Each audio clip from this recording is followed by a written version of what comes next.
Hello, everyone. And hello, Tubby. This is episode... your TV. It's okay, though. This is episode 129 of Pokerole. It's okay. Tubby says hi, too, at the beginning of the intro. How's everybody doing? Hopefully everybody's okay. We kind of have... Actually, we have some sicknesses here and there that people are fighting off. I, myself, have been through a bit. But we are here for Pokerole. We are back for more adventures. Actually, kind of ending an adventure in a dungeon we just experienced in the last episode. But we'll see where where adventure takes us. We're probably going to start the V mission today, I imagine. So, of course, before we begin, if you like the video, do think about giving the video a like. That's always a helpful thing. And if you want, you could sub as well. But if you really want to help out, think about coming over to Twitch. We're trying to reach partner, but of course, need more viewers to do it. So if you want to come by, whether to lurk or talk, think about doing so, because it does help out. And it's great to see new people. Honestly, love to have you. So come on over. I'll say hi to you. Especially if I see you're a first-time viewer. I'll try to make a special note of that. We also have a pretty cool Discord community if you want to check that out. And of course, we have a Pokerole Discord off of that one. You can find the link to it for our main game here. I have a coffee link if you want to help directly monetize my content. And I have a merch store if you want to buy some cool stuff. And there's also the Poke Pioneers Mirahi's Wiki that we have moved to, where you can see episode recaps, character bios, and more. So all links are in the description. You can check those out at your leisure. And thank you again to Enio and other supporters who make the wiki possible. But, sorry if my intro seems a little off the cuff. I have been going through a number of things lately. Emotional and mental things lead to some physical ails as well. So, admittedly, I've been a bit rough, so sorry for the slightly loose intro. How are people on the table, though, feeling right now, currently? Not too shabby now. The second dose of antihistamine is kicking in, and I'm feeling much better. That's good. Doing pretty good. I'm doing well. I've had some ibuprofen myself because headaches are fun. Yeah. Sounds like everybody's on the mend, at least. And Kyrio has construction outside, so he's not going to answer that directly right now.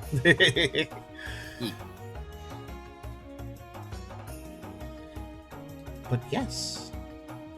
We started a little earlier today, too, which is to note to the stream goers, actually, on that. This is how we're supposed to do it. We're supposed to try to start up at 6, and then start our main game, 10, 15 minutes after kind of winding up from there. That is the idea. 15-30 minutes. Yeah. But, so you guys will probably see earlier starts from now if we can get that into a trend. I aimed for it today and, well, we succeeded, so I think we can do that. Success. Yay.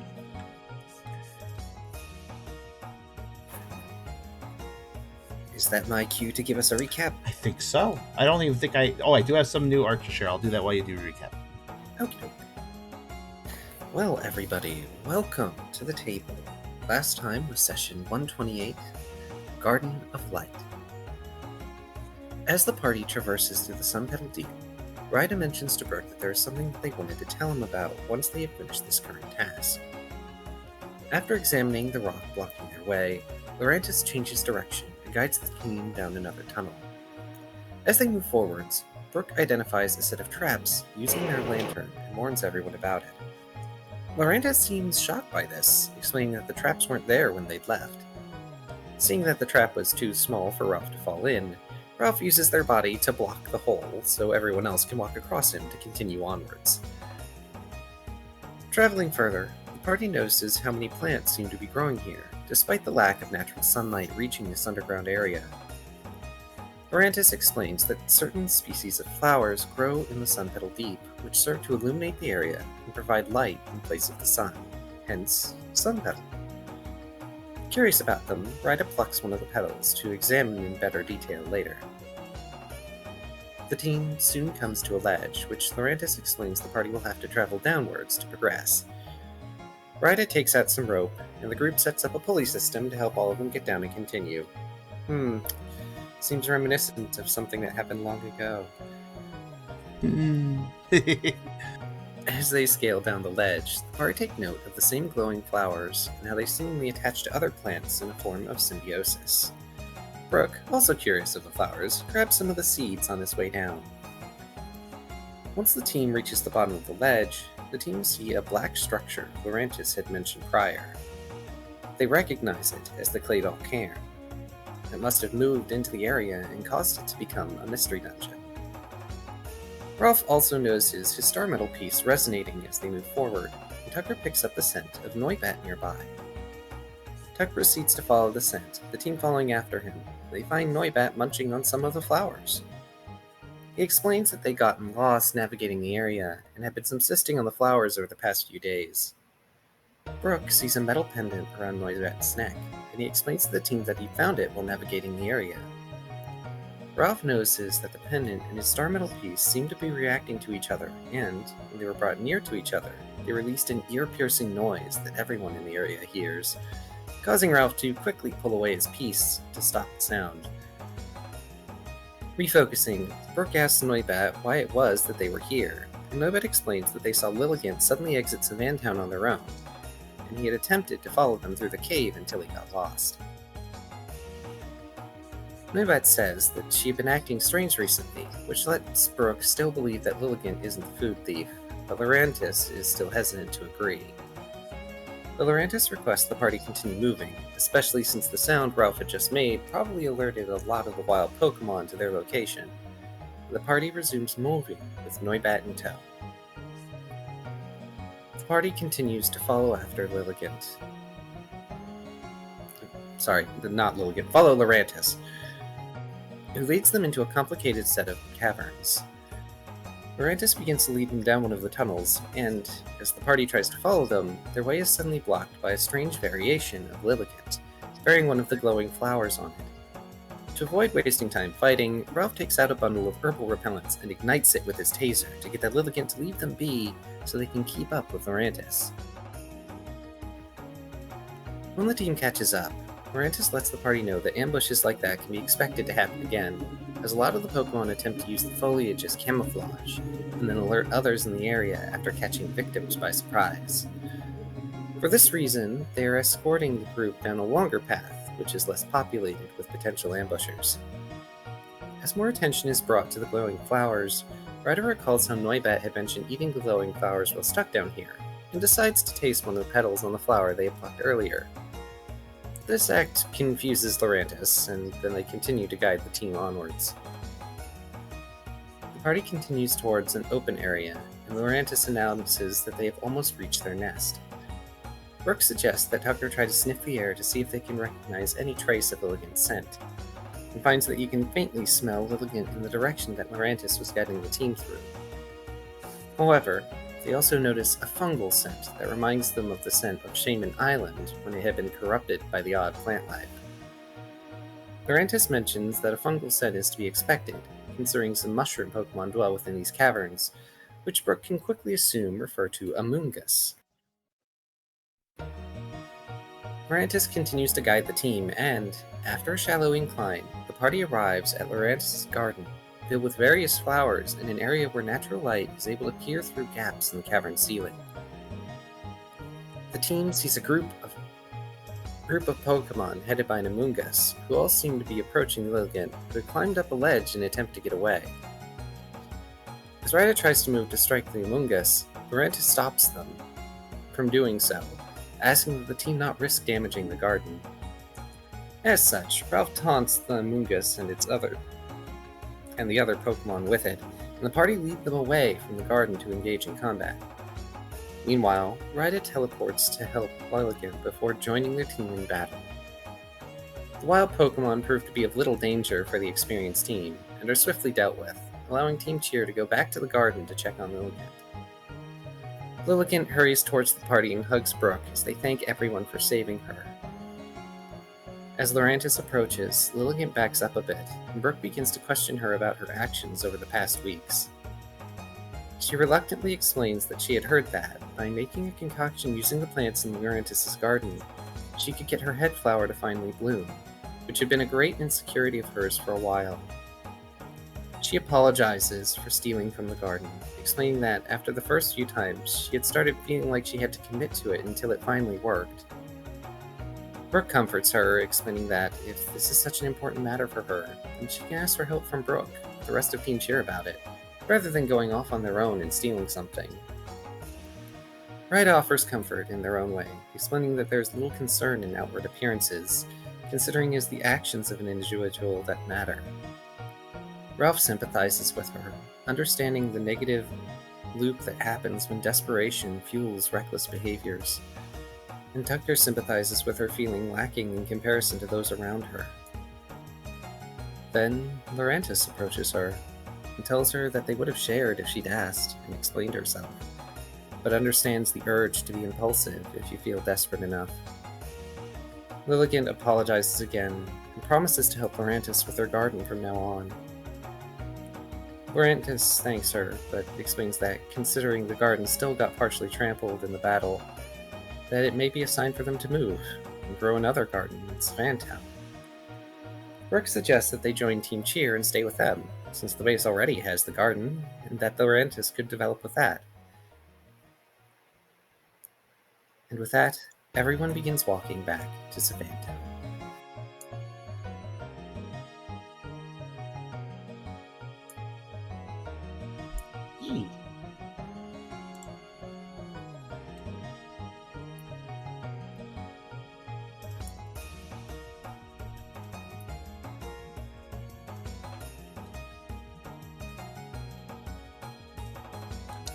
So it's worth noting that Ralph did use the last repellent, so... Yep, you Those have are no more herbal repellent. useful as they are. If we want more, we'll have to get more. Just putting in order with the snow red, they're probably around.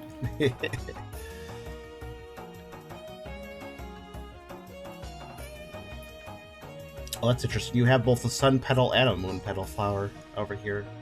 Hydra, I didn't notice that. Correct. Mm-hmm. They picked a sun petal, and then they picked one of the flowers from Lorantis' garden, which was different. I see. Yeah. I was thinking, we're starting to get to the power levels where the repellents aren't that useful to us. They're only really useful if we're escorting people weaker than us. Yeah, that's true. Or protect the objective or something where the repellent would be maybe more useful. Which basically, as escort, is protect the objective, so yeah.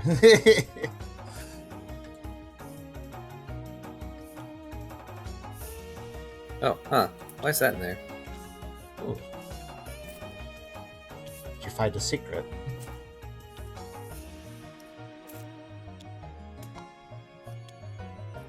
Oh, I'm just putting tiles back. Oh, that's fair.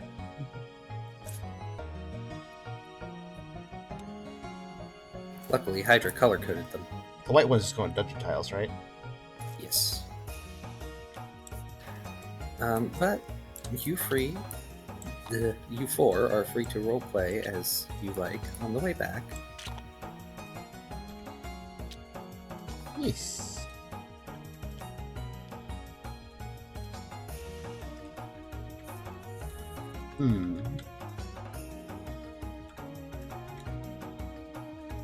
Tucker's probably just satisfied with the general outcome being seemingly pretty agreeable for everyone.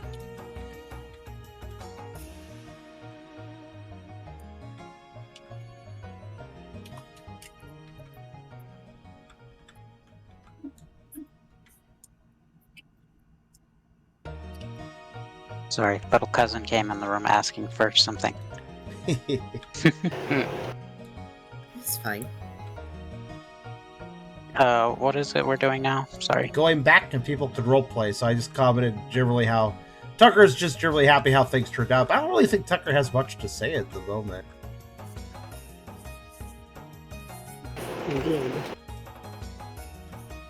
You guys have a few things you could maybe ruminate on. You guys picked up, some of you picked up some items in the dungeon, for instance. Mm-hmm. And one of you, well, actually, and Ralph had an interesting reaction. Yeah, Kyrio, of course. Just thinking. Yeah. So. Yeah, I had my thing interact with with Noibat's new little pendant he found out of from where I don't know if he said. Noibat found it near the Claydol Cairn, where it's sticking through the cave. Right. Which is interesting. So that cairn raises moves around, right? If I recall. Yeah, it can. Yeah. Do we know if it has? You will recall that there was at least one noted instance of the cairn moving to you. Like, you were told at least once that it had happened because they were messing with it and they had managed to make it move, but they were intent on not having that happen. And that was a while ago, so it's possible that that instance of it moving is what caused this. Is it where we previously knew it to be located? Does that make sense for it to still be partially sticking through this area as well? Okay.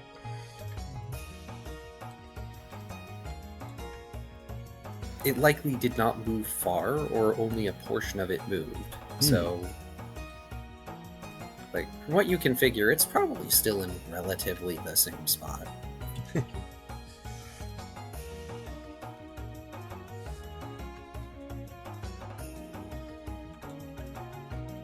Yeah. This raises all sorts of questions, like, are the star metal piece and the Karen related? Is the origin of technology the same or similar? You know? Because I was thinking the star metal piece, I was thinking it's something to do with the satellite, or what currently I perceive as the satellite that the dead star is. Like, I was thinking this is a piece of the dead star because it's star metal. But if there's a similar point of origin of technology, Karen, that'd be interesting. I do gotta help my aunt right quick though, so that's some fun speculation for a minute or two. Okay. See you in a bit. Definitely gives us some lore conjectures to chew on, though. Definitely an interesting theory. That does make sense.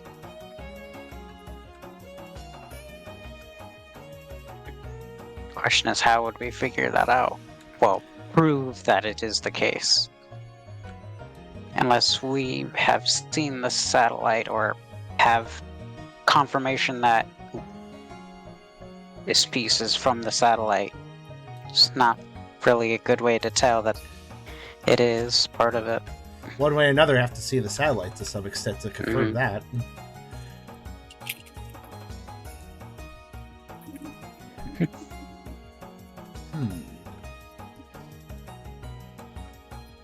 And unfortunately, as talkative as they can be, the Watchers or observers have not been very forthcoming. Indeed, they speak when they specifically want to.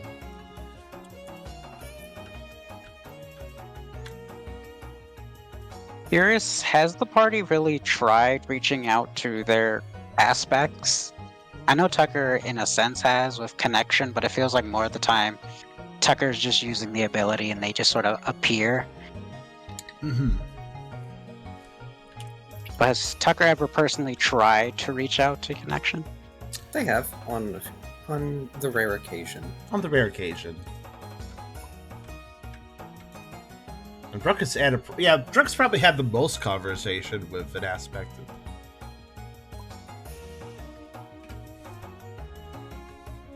Brooke will lead everyone back through the plains to Savan Town.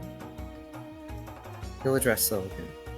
So, what was it that made you feel so desperate? Was it the Forgesses again? I should give him a talking to, I think. Oh, Lilligan sort of fidgets with her foliage. Yes and no. It's a little more complicated than that. They didn't help, but this is on me. They can be mean and hurtful sometimes. But Miltank always made sure they didn't belittle me.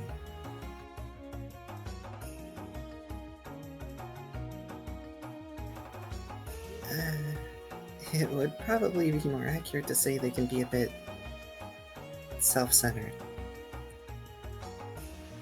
I guess that doesn't make me better than them in this instance, does it?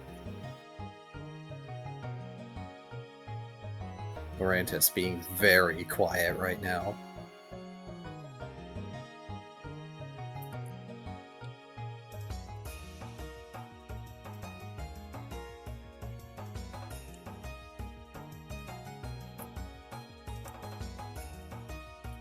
Oh, do you still have Relic Castle on? I do. Oh, events 1, number 62 is probably... I'm sorry. I swapped okay. it without saying anything. Just because it's Nitro. If I zoom out enough that the... So sometimes I don't like to share all the names of... I've kind of like loosened up on this, but I don't like sharing all the song names on stream. But if I zoom out enough, I could just barely read them, but nobody else can. There we go. 162. There we are. And I should also note that Ralph has also had conversations with Probability, but they've been interesting. Yes.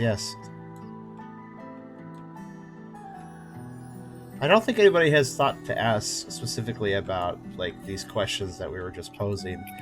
Tucker certainly probably wouldn't think of asking those unless he was directly suggested to try to reach out to Connection to grill them of some way. That might be difficult with Connection, though.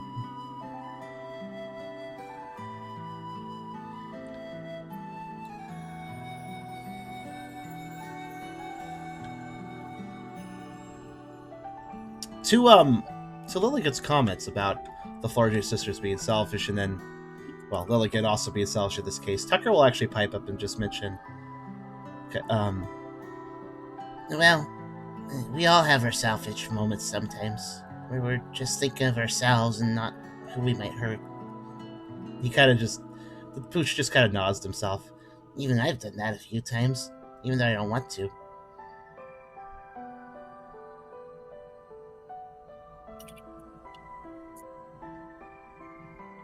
That does seem to make her feel a little better.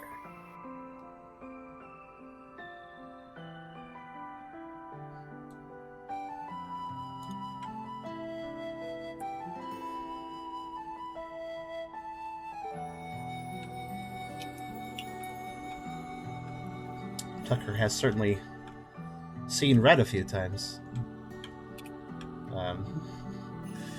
It isn't kind of inferred by the team by how he's talking. He's really specifically talking about that Riley incident where he fought Riley. Well, it wasn't just born out of selfishness. There was no interest in who he might hurt while he was doing it.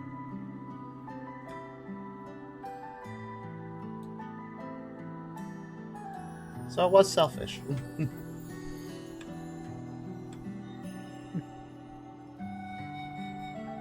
But at least he learned from it. He did. Didn't do it again with Ryda. Exactly. I wish he did, though. Yes, I can't forget that Hydra is the sort that lives for character conflict sometimes. I love the drama. I do. So long as everybody agrees to it. Mm-hmm. And there was some drama, it just didn't lead to a fight. Yeah. Which, not complaining for peaceful resolutions, never complain about that, but was intrigued by the possibility of Tucker getting angry enough to actually try and fight Ryda. Might get angry enough to fight Tornados if things go poorly with certain events, but... Rook chuckles a bit. Well, like I said before, you've got guts. Rook grins. referencing a letter he wrote quite a while ago at this point. But how you use that is pretty important too.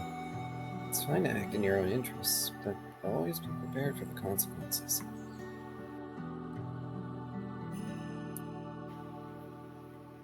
I know. That's why I want to apologize to everyone in town, too. I probably made a bit of a mess.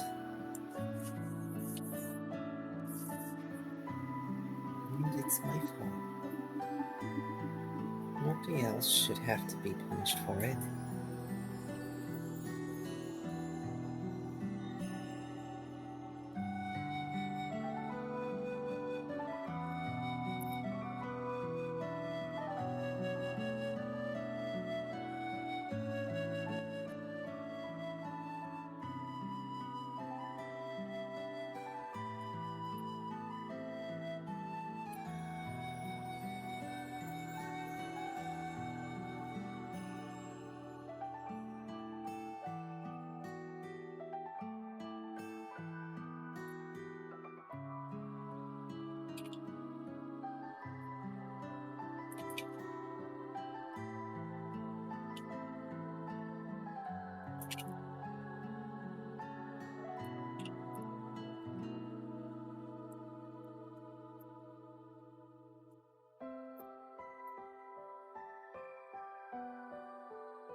That's a great idea, but I think you should wait until after that Chatot leaves. Seems like too much drama would be a bad idea at the moment.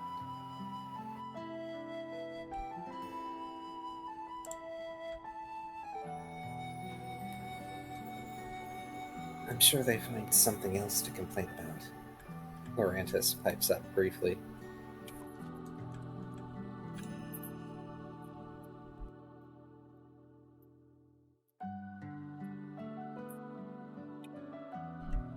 Yes, I suppose Lorantis was in proximity of the Chatot's complaints at some points. It was very hard not to hear them at times.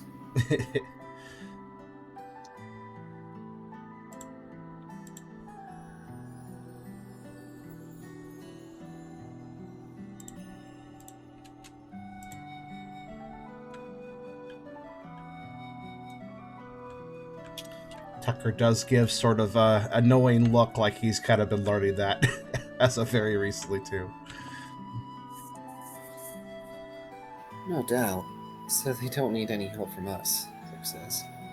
Bad enough that we'll probably have to sneak you into our base without them questioning us about how we're handling a criminal, air quotes.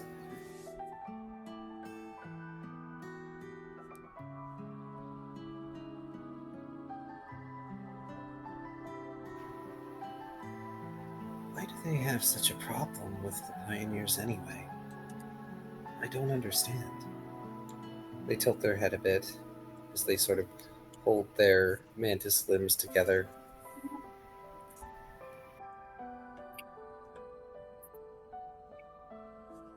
They seemed upset that I wasn't being dealt with more harshly.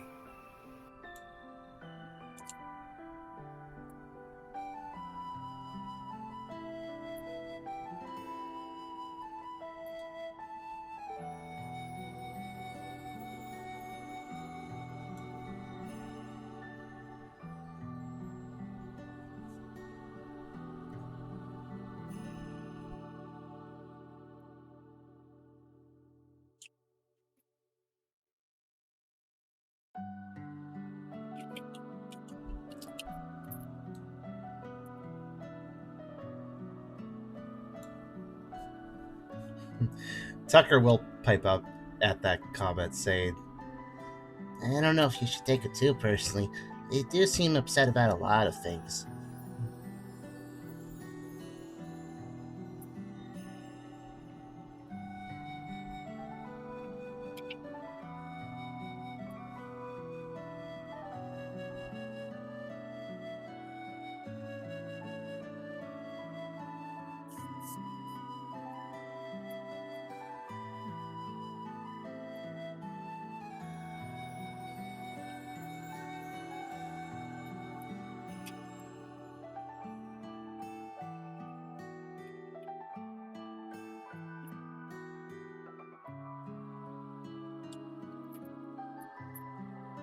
Tucker has had the time at this point to realize that his interactions with Chatot had the Chatot just basically souring more and more as they talk to him.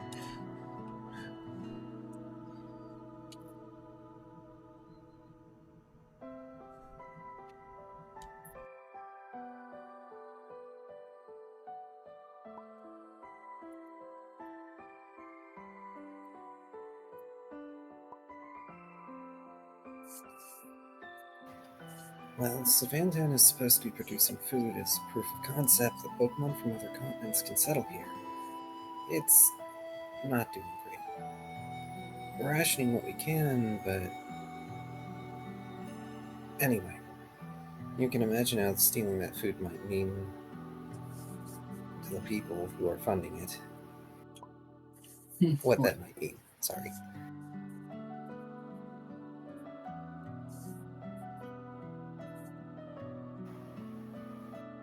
Oh. They seem to consider this. Does it have to do with the soil?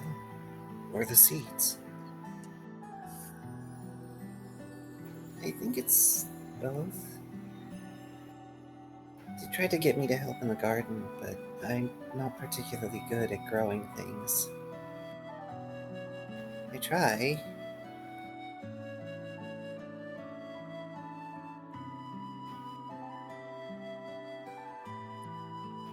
But I think some Sage and some Poor were being nice when they told me I was doing my best.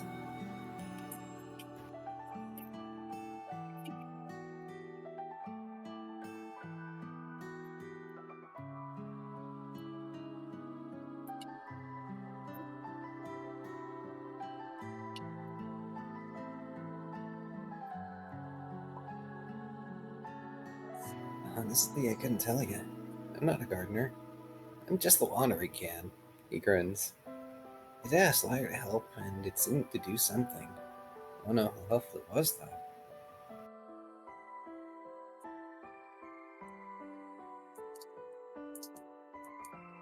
I forget, Noibat has met Lyre, right? I think so. There was more than one visit to Savan Town with Lyre. Yes, they were in the Jellivis. Oh! Oh, right, of course. Duh. Yeah, they were part of the team. They were part of that whole list. thing. Yeah.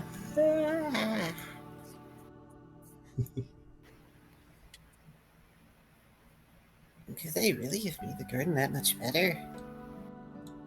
I mean, let's be honest. They've been working on the orchard since before I was born. If Chadot's not happy with it now, are they ever gonna be?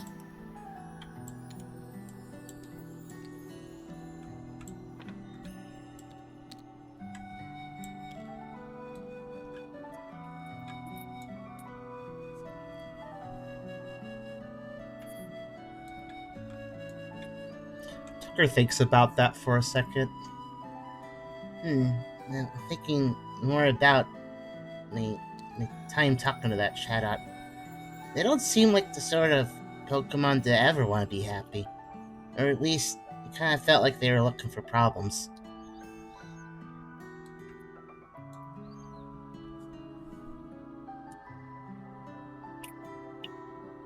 It's almost like it's their job as auditor to look for things that aren't right. I was about to say, is that not their job? Tucker may not have had first-hand experience with auditors before. Like, geez, so negative is Tucker's Real thought. life talk. Yeah, you can hate auditors all you want, but they do have the important job of making sure everything is the way it's supposed to be. It's true.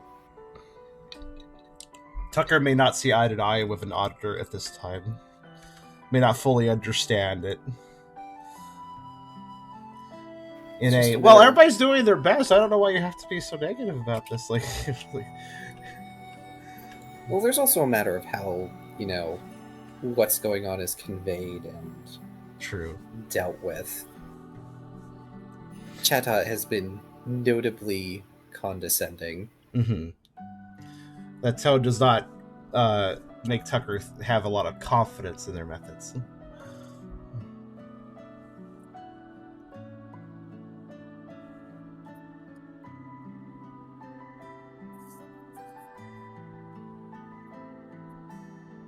Chadot's opinion isn't important, or at least it's really not something we can control. All we can do is help in the ways we can. Tucker nods to that. It's around now that you all will find yourselves approaching the gate to Savan Town.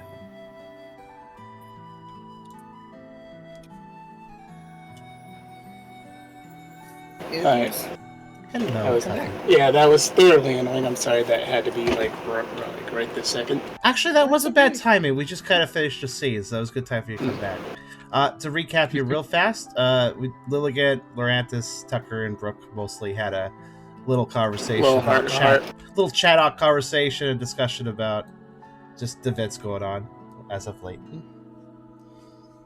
Alrighty. Lorantis specifically asked if the orchard problem was a soil thing or a seeds thing. I repeat that because that might be important. True. I imagine it's a lack of rain thing. It is a bit arid from what we've seen, Indeed. which is why the glorified watering can is useful. It's so true. And you think Simipore is still there? Singapore is extremely important, probably, for that garden.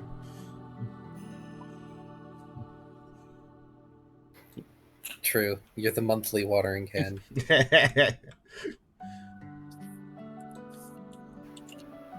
I just had a little aside thought. You've brought us back to this good night theme basically a few times, and it's a song for Dome Syndrome, and I'm very happy. I just realized it's kind of our game's good night theme. The good night theme is a kind of a big deal in PMD Explorers, if you guys know what I'm talking about. So I'm glad that we have our own good night theme. Yeah.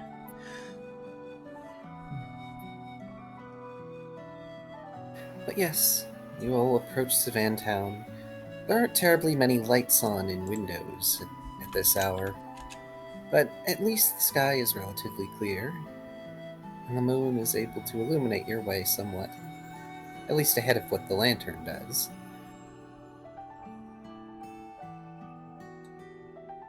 You can put that thing away now. It's kind of creepy.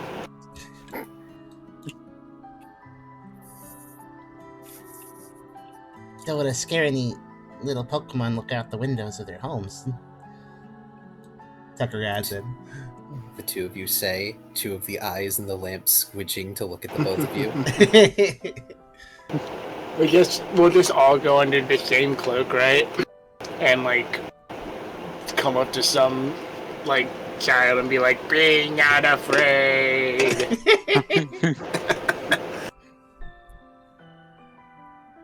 Lilligant giggles. Lorantis is confused.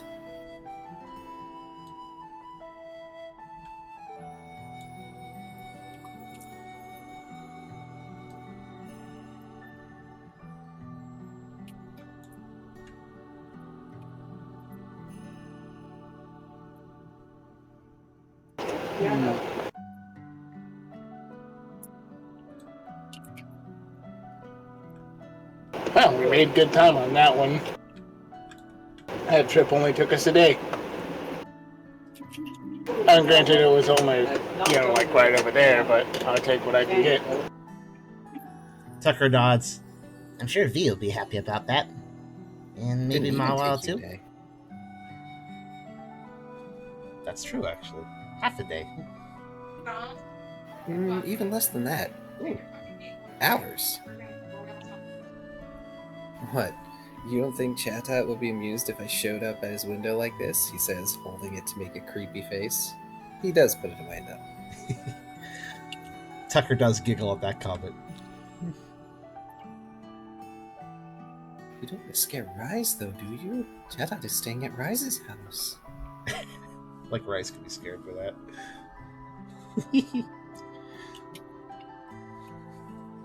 Right, it's not a cucumber. Yeah, exactly. Now, if it's a cucumber lantern, that would be then there'd be trouble.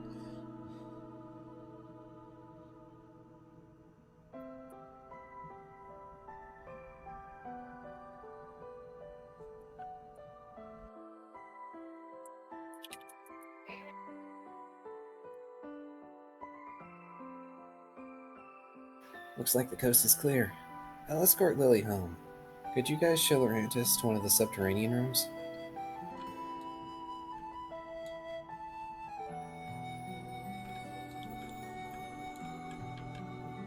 Are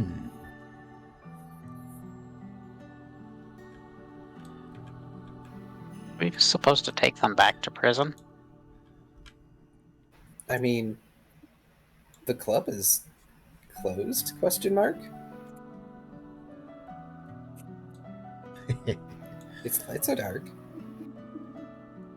I was gonna say Tucker could totally offer to do that, but I was like, hey, out of character points to hydrate. Just you can get your character involved. You've been a little quiet. Sorry about that. No, you're fine. Just didn't know what to chime in with. Actually, it feels like Ryder would bring that up, perhaps, wouldn't they? Brooke has no intention Yeah. of locking them up again anyway. You really don't need to escort me, Brooke. It's okay. But I know my way back. I won't get lost. We're not in the caves.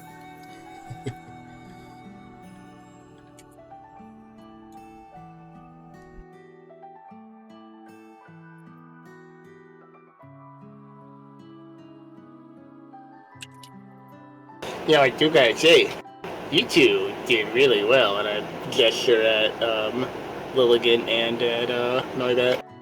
You guys survived down there in the dungeon all by yourself.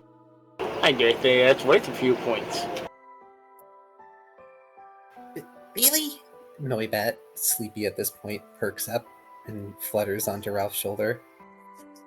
Lilligan gives a bit of a look to Ralph and then looks over at Lorantis. I wasn't exactly out of food down there.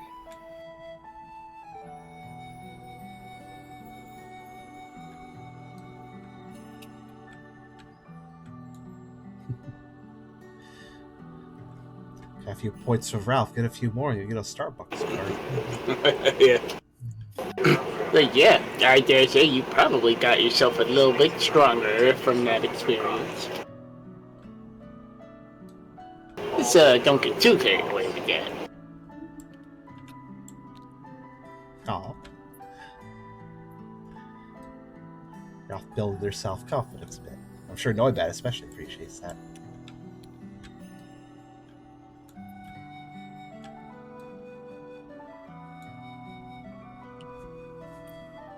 Lightning.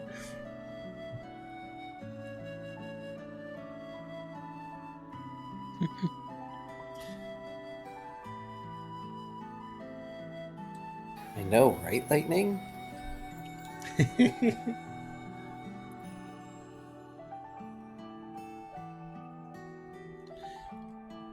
I was thinking, would Rita be taking any sort of like question towards, Lorantis not being?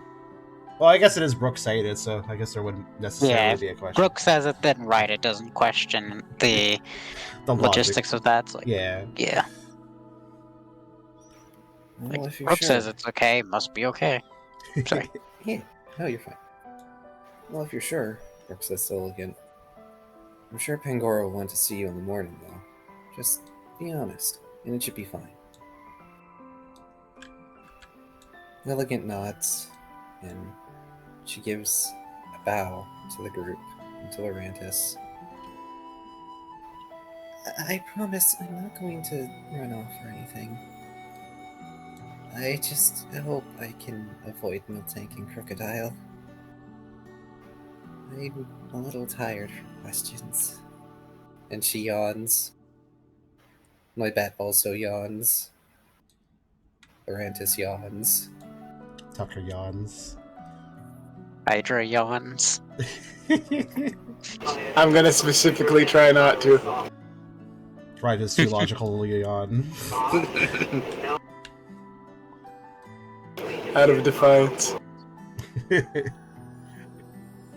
Noibat, you heading them too? Or do you want to crash at our place until morning, since we wouldn't want to disturb Rise so late at night, huh? More like... No, yeah. That's honestly the best reason. Besides, I can keep Lorantis company. Alright.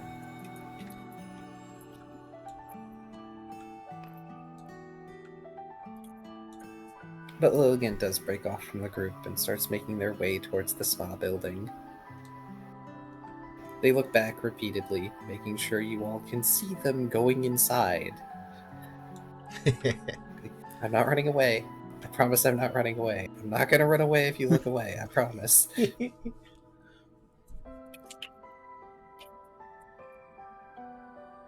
Well, Tucker trusts that since the issue was figured out and resolved. Well, maybe not resolved. It's not like she got her flower to grow, but at the very least, she got to talk about her problems.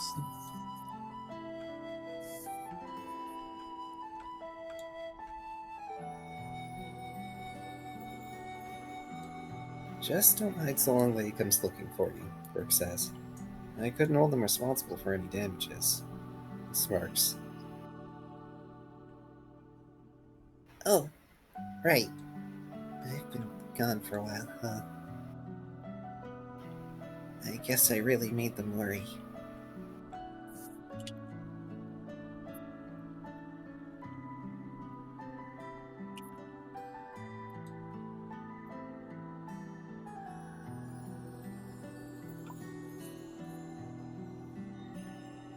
Good thing you know ahead of time, Brooke says, heading home. Lorantis follows.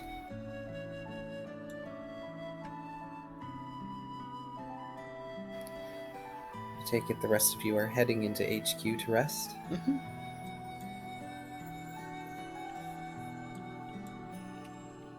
So before Ryder would go to sleep, they would approach Brooke at some point to follow up on the thing they mentioned in the dungeon.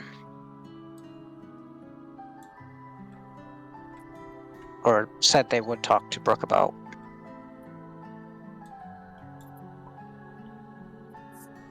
Okay. That's convenient, because I think Tucker can briefly show Lorantis around during that. And show them the underground specifically, because Tucker is at least aware at this point that Lorantis needs to grow things underground. Or at least can grow things underground, so... Yeah, Brooke does ask Ryder about that thing once they get home. And Tucker takes Lorantis and Noibat underground. What about Ralph? Is he just gonna go to bed, or is he going to Mawil's place? Yeah, I think he will. Oh, well, he's quite large now to sleep at my house. He'll probably start to, but then realize. More space in his room? Yeah. So he better go to his room. Like, he better go to his house, because he takes up quite a bit more space now. Yeah. Might be a little inconvenient to spend the night at Mawil's. I mean, So, he has before yeah. as a Snorlax, but it's a bit of a fit. Maybe it's a bit late for a house visit, too. Yeah. Yeah, she might already be asleep and all that jazz.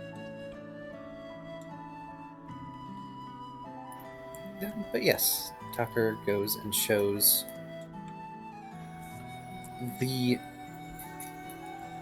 one of the younger members and the quote-unquote newest member of Team Cheer down to the basement.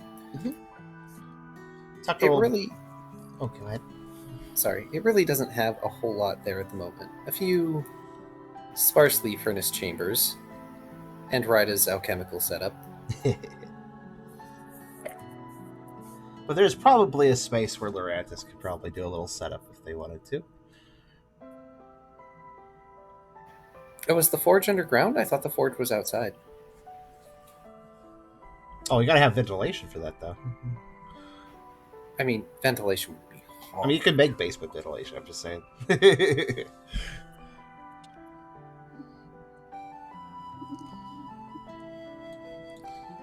Like, whichever you prefer. The forge being outside makes it more easily accessible. also makes the underground less warm.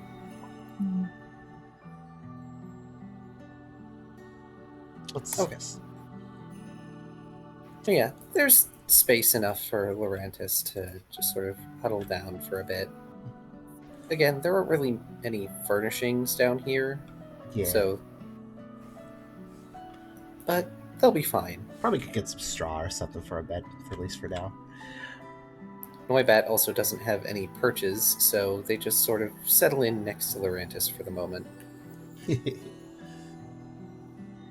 Technically, they could go and hide in, like, the daycare room, but, you know, they said they would be with Lorantis, so they're gonna, like a good pioneer. Gosh, I just realized I don't even know if our basement... Hopefully it's good for growing, like soil-wise or the dirt and such. I guess one could move some better dirt in, too. There is an amount of rock in your basement. Yeah.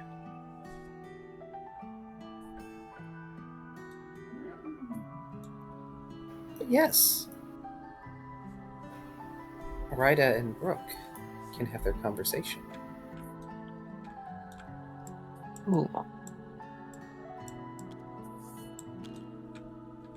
I assume that we just go somewhere to talk, or Brooke brings it up.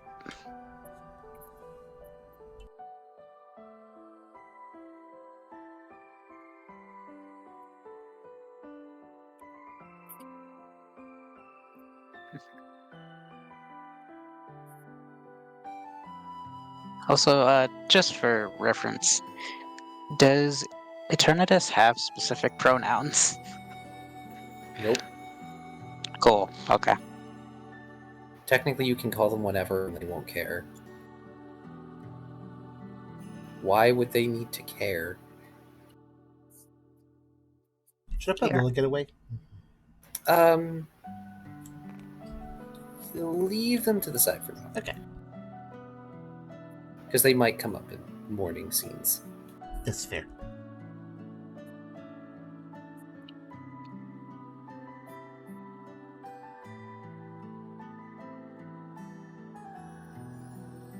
I don't know if Kyrio's still typing something.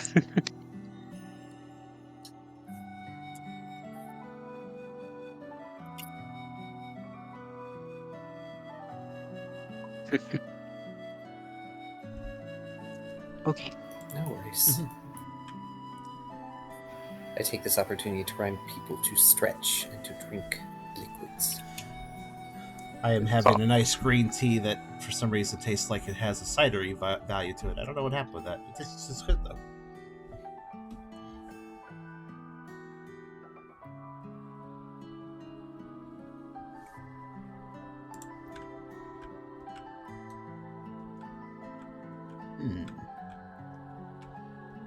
Also, I should note that another reason Tucker was also making note of, like, to Lorantis, like, basically giving permission, given what Brooke said about letting them grow a little space if they want, is Tucker very specifically remembers that Lorantis has to starve until they have some new supply of nectar. Well, semi-starve, because other foods are not as good for them. Correct. But also, Brooke made the very smart decision of getting some seeds. That's true. That'll definitely help speed things up. You still gotta wait for them to grow, but... Gosh, we don't know how long it takes to grow these. Just thinking about that. It could be quick. It could be slow. Also, wait, now that I realize there's two types of seeds that we found, so... Which ones make nectar, or do they both do it? They both have nectar. Okay.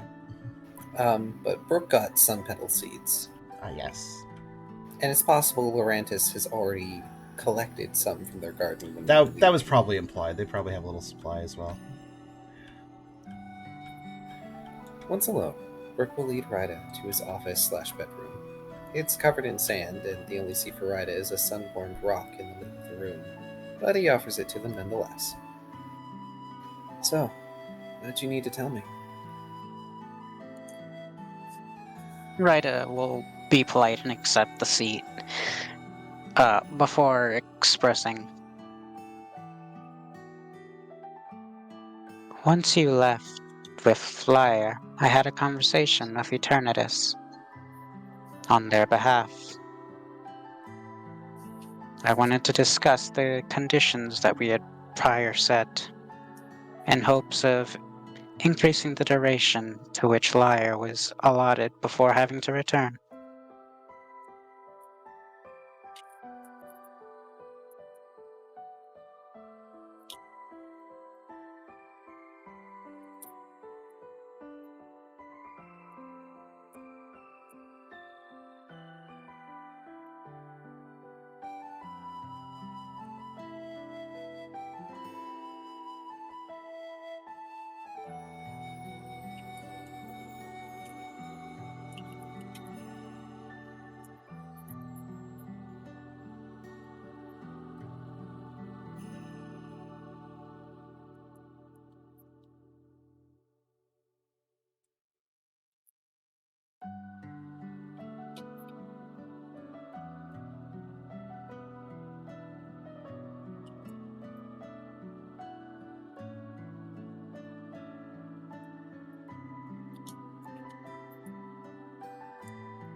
Yes, oh, right. Someone has to read Brooke's lines first. No, it's fine. Brooke raises a brow. Is that so? I doubt he met that idea with much enthusiasm. How did it go? Yes, he was quite resistant at first. Was not very excited, to say the least. However, they did come around to giving me a deal of sorts. The proposition proposed was that I retrieve a crystal of sorts for them, and then we can renegotiate the terms. However, in the interim between then, there is also a target. By eliminating them, Lyre will be allotted extra time until we inevitably turn him over or retrieve the crystal.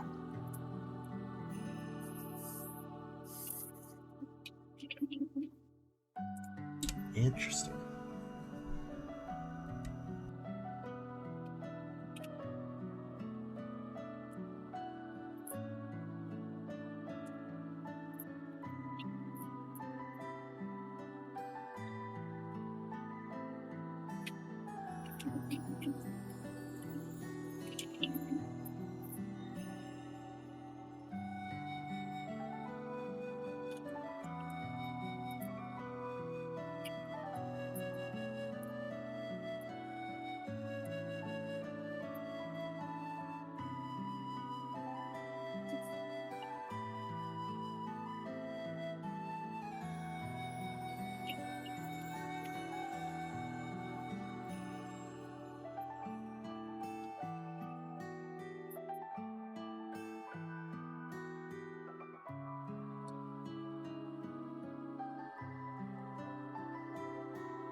I didn't realize that Tucker's statement would be tested so soon. Just had that thought. Like, there was a general agreement last time that Tucker would accept things like this as long as Brooke was vetted through it first. Of course, that means Brooke has to approve it too.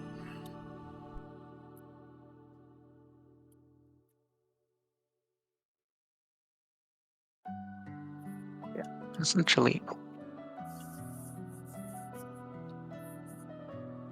Making deals with gods feels like a pretty stupid idea. But hey, that's kinda on brand for us, so what the heck? Rick says, dryly. You realize we've only got a couple days before Lyre's meant to go, right?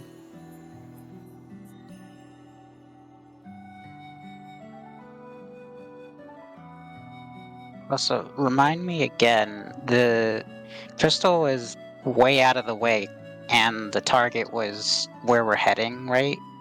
The target is in the general direction of where you're heading, and Okay. the crystal itself is well out of the way. It is on the western side of the continent. Just wanted to make sure I remembered correctly. It's been a minute since we talked about it.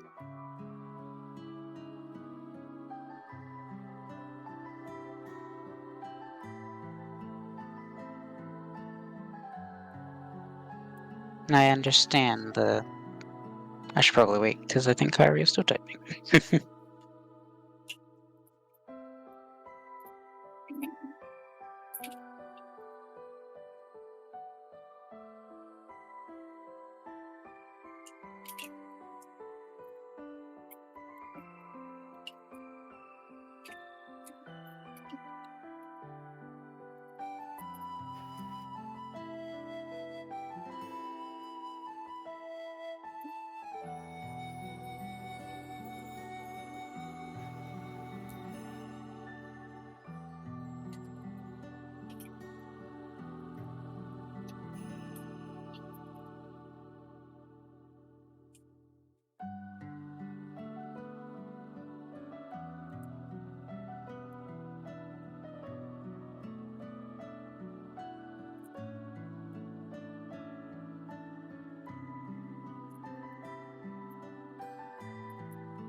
Even if we could find and eliminate this person in that time, we have both V and Mawile who have officially requested our assistance as pioneers.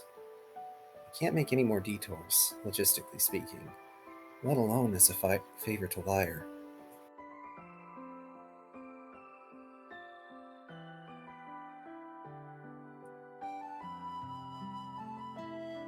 So I understand.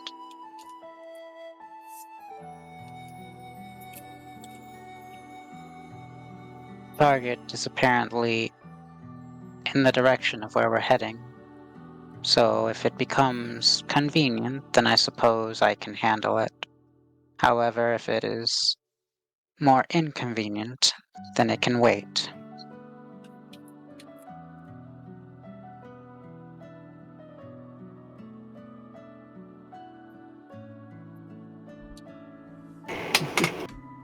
Right here, picking up the bounty hunter subclass. That's how they perturb me. There's been no details as to who this target is. Not that the Tucker would know either way at this point. Yeah. There's a reason why I haven't given details. Yeah. I wonder if Brooke will pick up on that.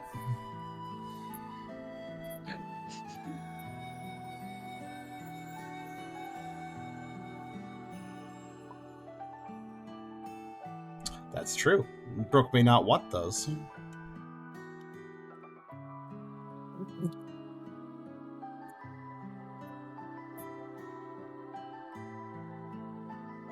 just saying it would suck if it was like I don't know, somebody like Calvin? It's like randomly.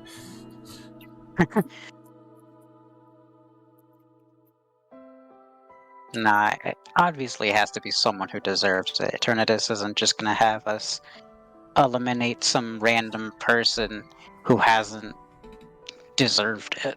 True. From Tucker's point of view, though, he doesn't really understand Eternatus' justice yet completely. Friday might have a better understanding of it, obviously, at this point. Eh. One could assume that they are very bad people if they're getting that hit on them. But what are the standards for evil? Like, that's the question.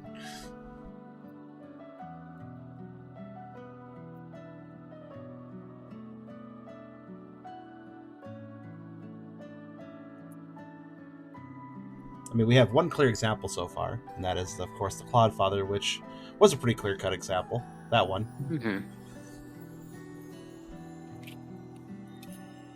I mean, they didn't try to do anything to Lorantis, and they were a thief, so... Yeah, it's definitely a different escalation. I mean, even Tucker was not necessarily, like, bothered by the Clodfather dying, just learning how it happened, though. Like, because, yeah, the Clodfather was a bad person, he's aware of that, so... That result was not itself... Like, it was kind of upsetting, but it was, like, not crazy to Tucker. Just learning that Ryda did it, and why was unsettling for Tucker. Never forget #cancel James.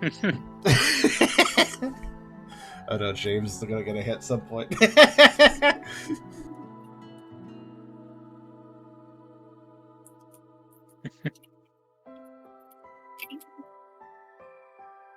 Bonk. You bonk the pooch, now I bonk you.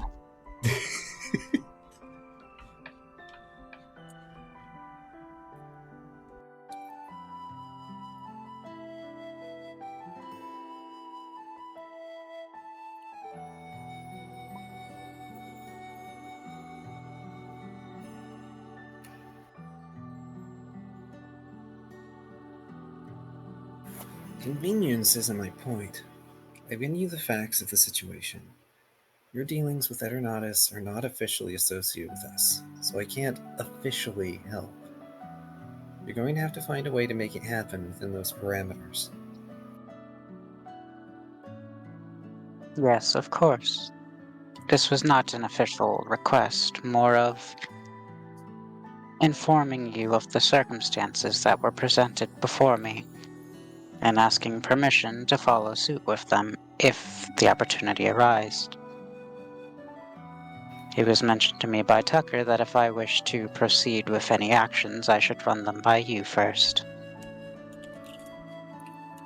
Ooh. I didn't even consider that Tucker may have put Brooke in a catch-22 of sorts here. I don't want to know. No, it doesn't work very well if Tucker needs him to vet it.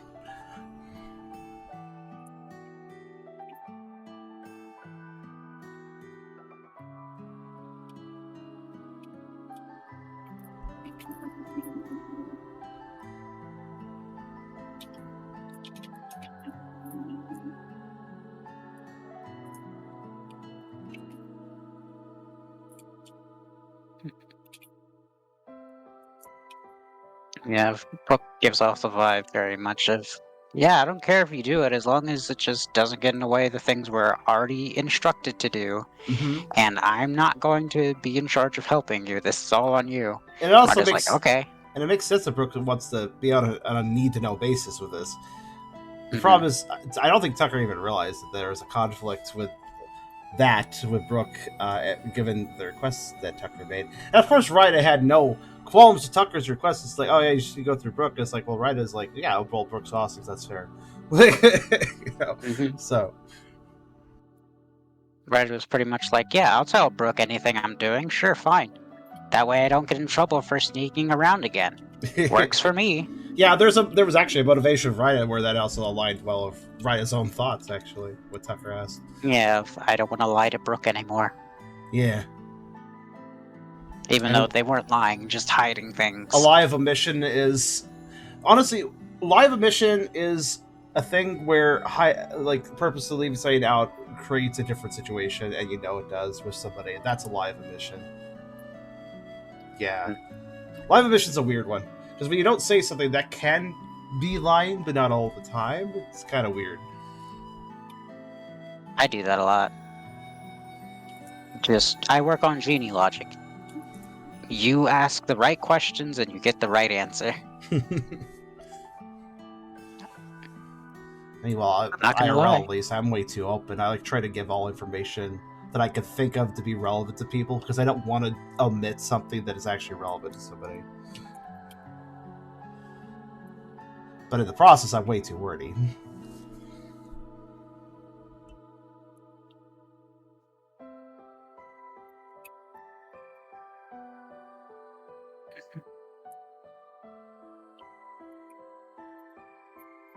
I just find it to be more useful that way.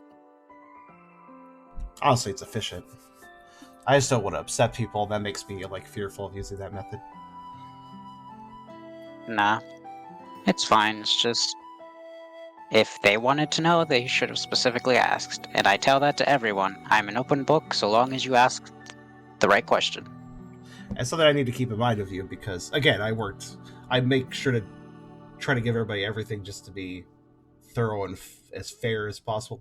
But your method isn't unfair, mind you. It's just a different method. And so I have to remember, if I want something from you, I need to ask it. Mm-hmm.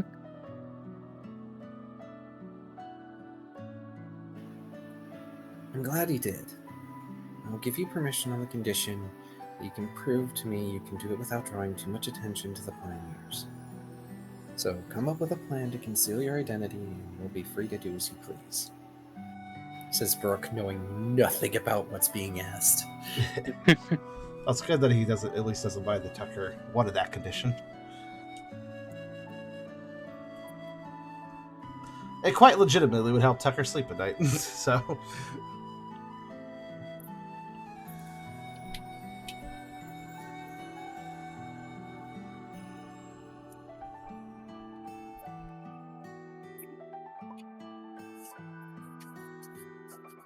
And to be clear, I don't even mind if we have to help at some point, just as long as anonymity remains. Understood. I will do my best to adhere to the conditions.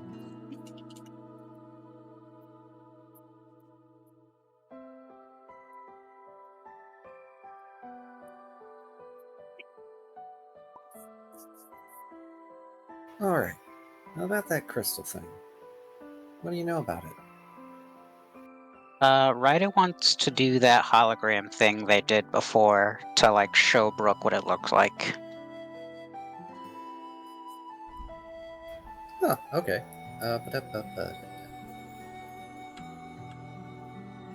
That it would be Insight Contest channel, but you have so many dice. I don't think I want to make you roll unless you want to. Nah, it's fine. It just happens. Oh, wait, right. You have all the garments for that. Mm-hmm.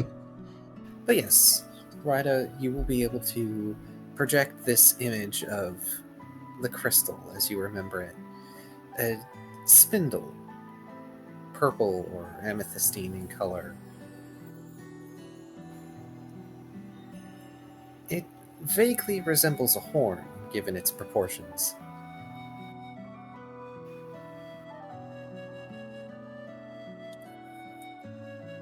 The only thing I was made aware of it was its appearance and its general location.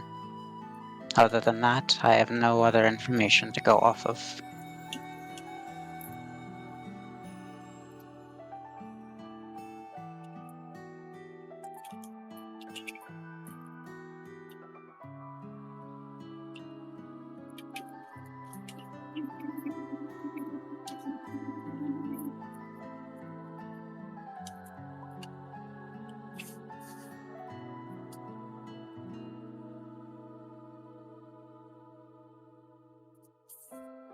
Right, it will then project a map of the continent and show sort of the general location that was shown by Eternatus. Helpful, Brooke says. Where is it generally located? And, of course, Ryda switches to the map. Again, to the best of their memory. Let's see here. I can... Indeed, we have a map. We can point to it. You can also add a marker. Also, good work, Car. You made Noe Bat very popular. So he showed up as a Pokemon community. Everybody wants to catch him. Let's see, where is it? I believe... Oh, that's an interesting area you're going over to. I don't think we've really gone over there. You haven't. It's somewhere in that vicinity. Huh. So no, it is not on the peninsula. Well, back from it. Okay. Actually, no, I lied. It should be on the peninsula. That makes more sense. Right. I'm gonna call that the Horsey Peninsula because it kind of looks like a horsey.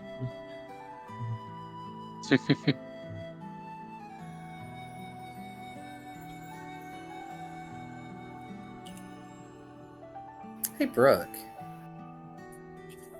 You vaguely remember that Team Mischief Makers was going that way. Or at least on that side of things.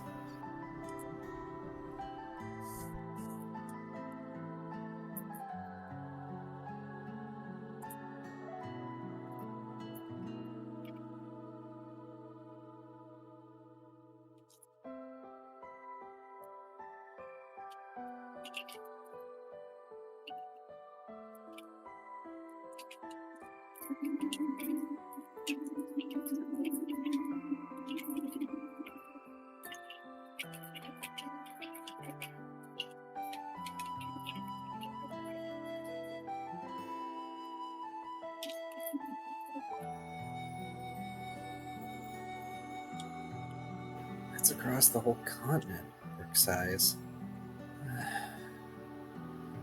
We'll ask around and see if we have any information on the western coast. It'll probably be a while before we can even think to start looking, though.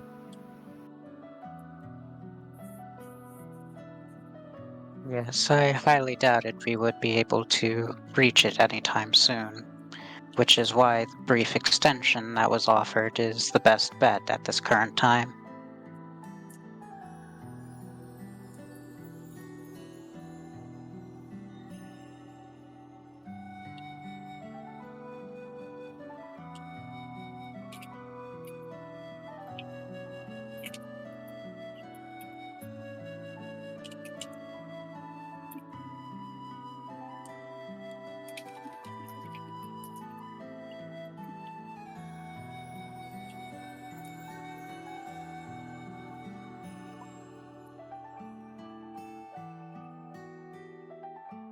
Will that extension still apply if Liar's taken back before you manage this assassination? That is a good question. I'm not sure. I feel like it would retroactively apply or something next time Liar can be visiting again or something. I don't know. I am not certain, though. Sorry. It's okay. I am not certain, though I expect Eternatus to keep up their word. So perhaps Liar will be retroactively allowed to stay longer after he is taken.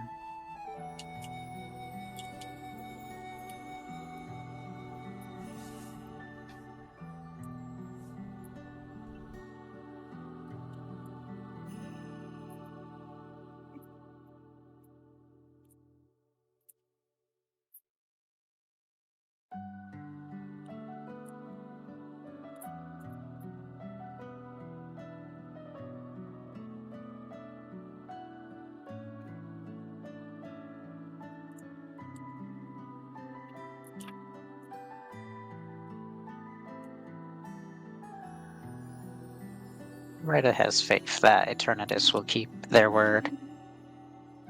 They have respect for them. Well, so far, I don't think they've ever, like, lied or anything. Yeah. Would be unbecoming of them for what they stand for if they did go back on their word. That seems like something you can generally rely on dragons to be. Like, they might be a bit brutal and stuff, but they're probably not going to lie to your face.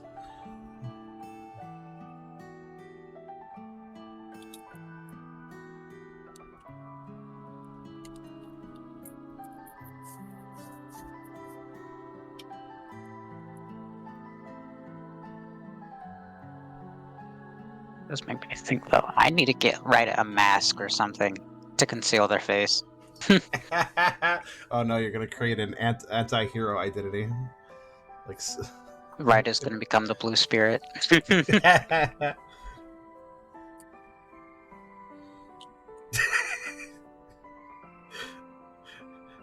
Fair. You're being trolled.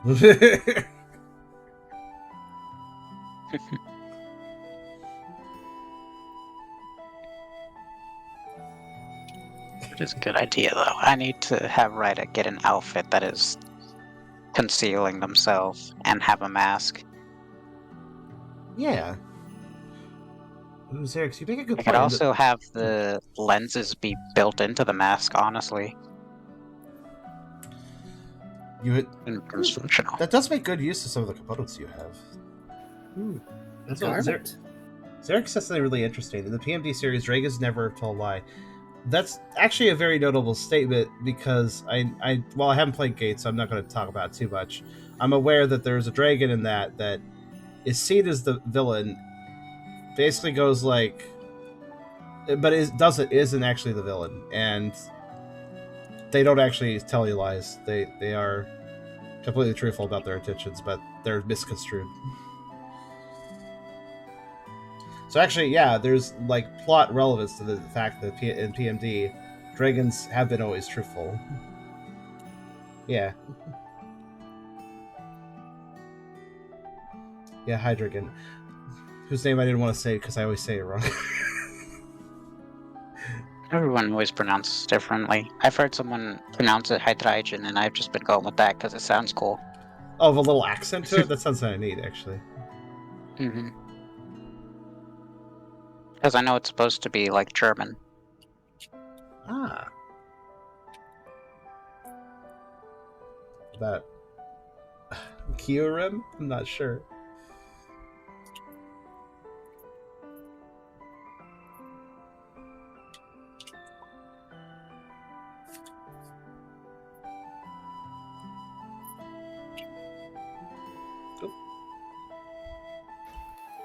Then it's best to assume we won't be able to extend his current visit, Rip says.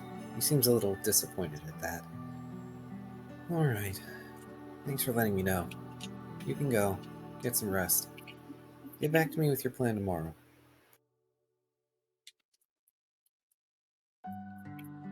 Very well.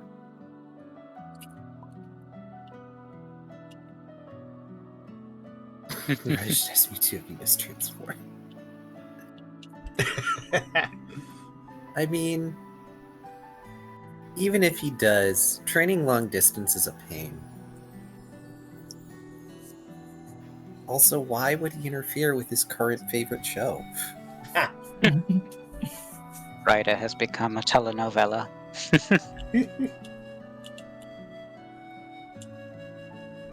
Yes. Ryda will politely leave and head out to wherever they're sleeping for tonight.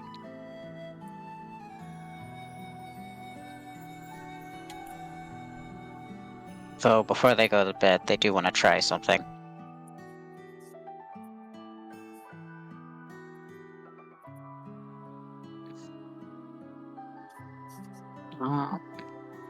Would it be possible to basically put a hologram sort of image around Ryda to make them look different?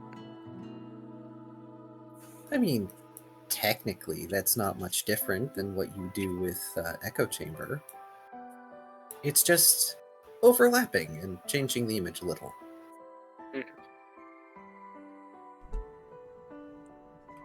Oh, what are you attempting to do?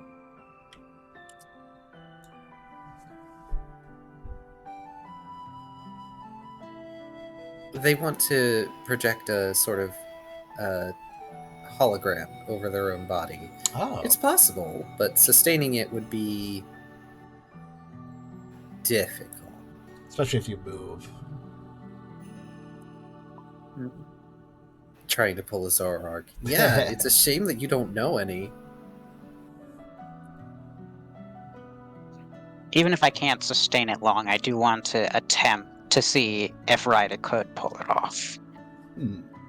Or more, they prove it to themselves. Give me an insight contest perform at a -4. It's like, -4.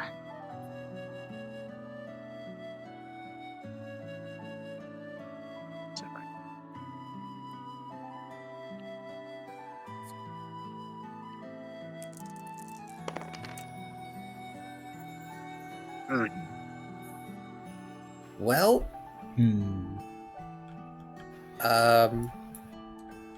so Ryder, you attempt to overlap an image over yourself, and you realize you don't really have an image of who you want to pretend to be. And so, as somebody puts fireworks off early outside my window, and so what ends up happening is you have this just sort of generic flickering body overlapped over top of your own that doesn't last particularly long.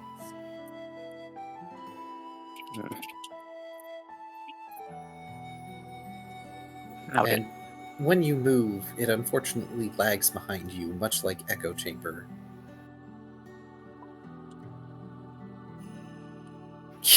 Right, that you can't cosplay if you don't have an OC.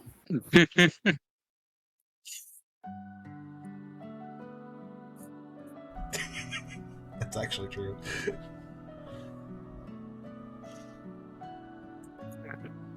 Okay. Honestly, that could be interesting, though. If you just see a creature moving towards you, and it's like this weird, distorted, like, glitching in reality.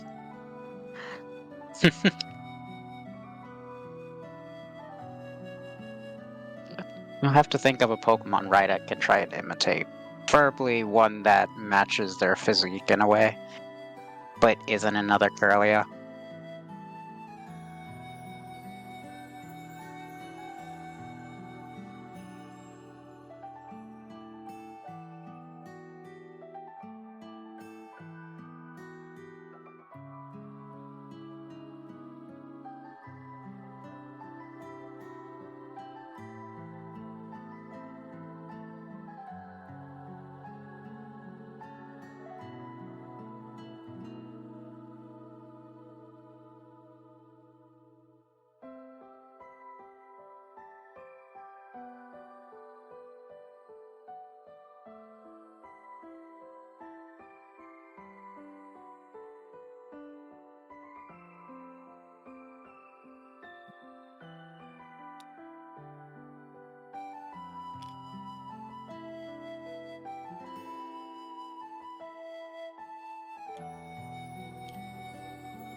I will actually be right back. Okay.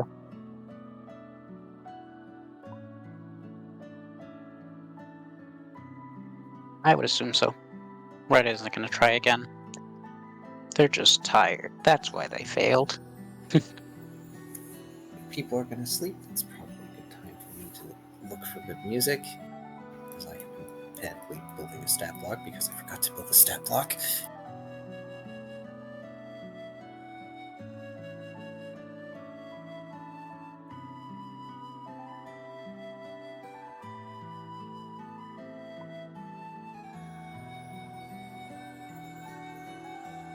Oh, okay. Bag of seeds, bag of seeds. Did I even... Oh, right, we just noted it down, didn't we? Or something.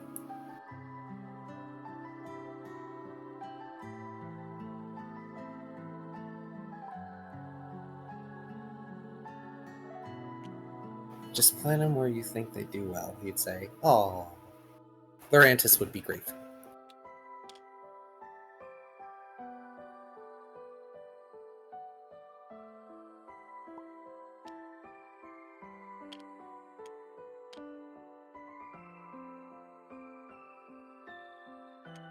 Oh, you put it on the base. Thank you. We don't have a downstairs map, but that's fine. We didn't exactly need one. Technically, we still don't.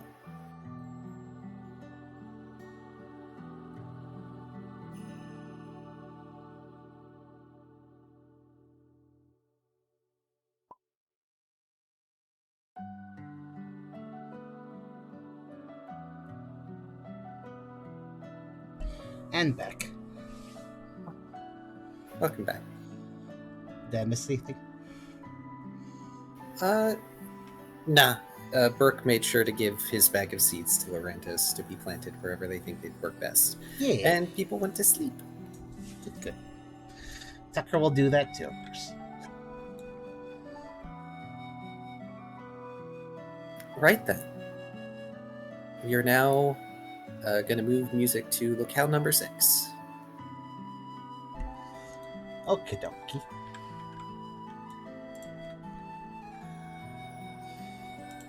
So you have that firework off. It sounded like somebody dropped a box behind you. Also, it made me realize we just had Canada Day, which is basically the 4th of July, but it's the 1st of July. And I only heard a few. There's barely any, actually. That's really weird now I think about it. In retrospect.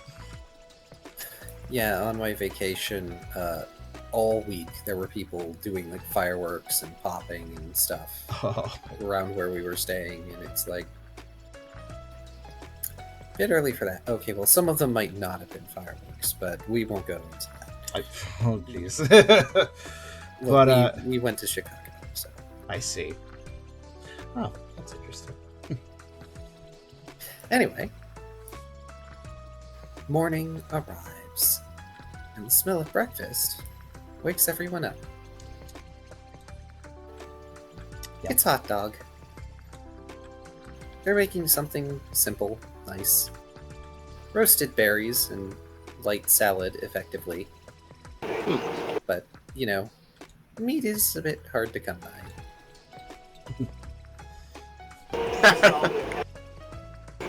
I'm reminded of the time I cooked breakfast at the Pioneer House and gave Rise a heart attack.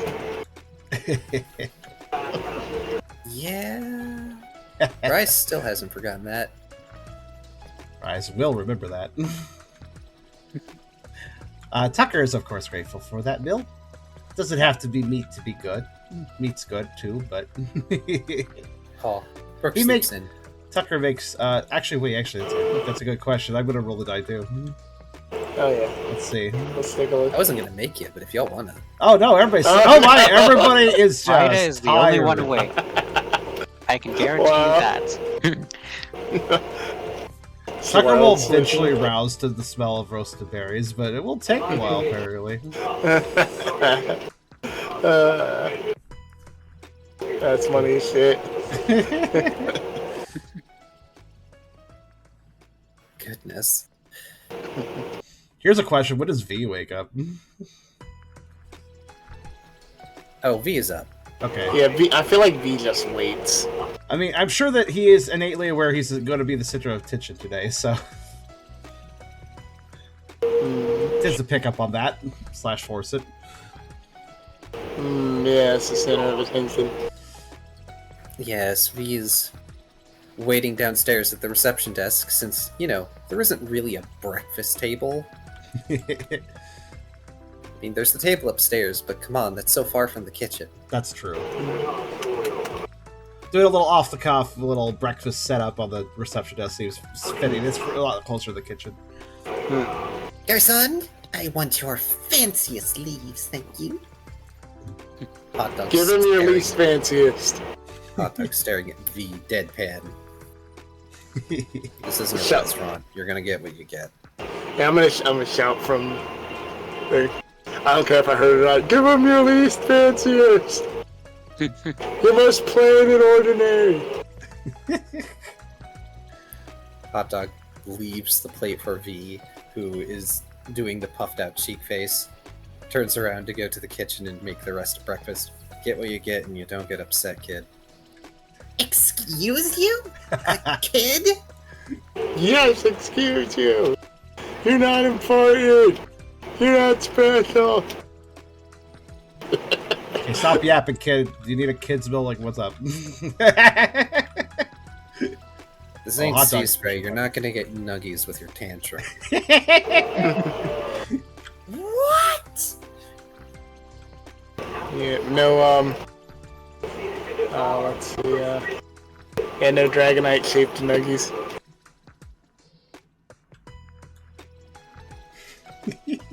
Or, I guess they would be fossil Pokemon, so like, Budo shaped nuggies.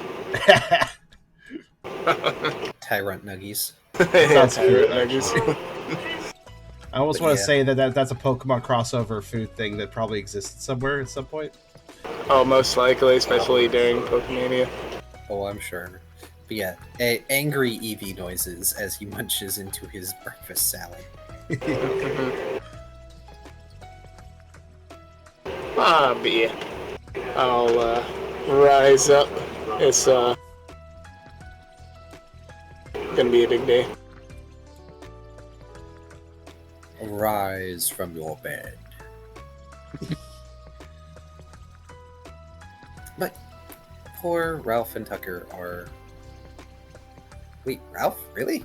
Oh my goodness, yeah, everybody everyone. except Red has slept in. Except for- Mm-hmm. Yeah, Tucker probably has a long cuddle with puppy. Before Eventually everyone wakes up. Red is the only one who's up on time at all.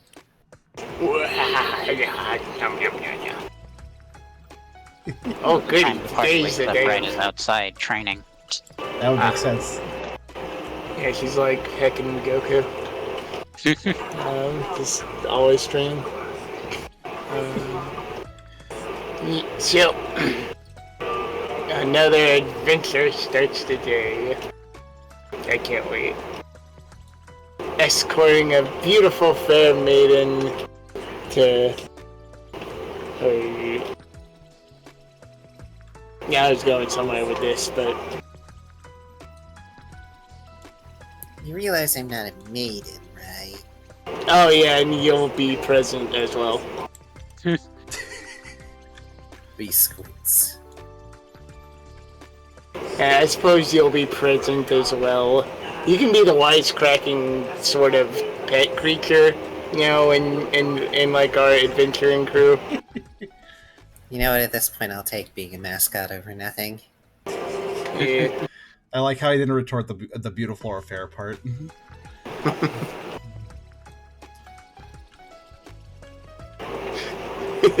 gets to be the wisecracking animal sidekick. Isn't that you, Ralph?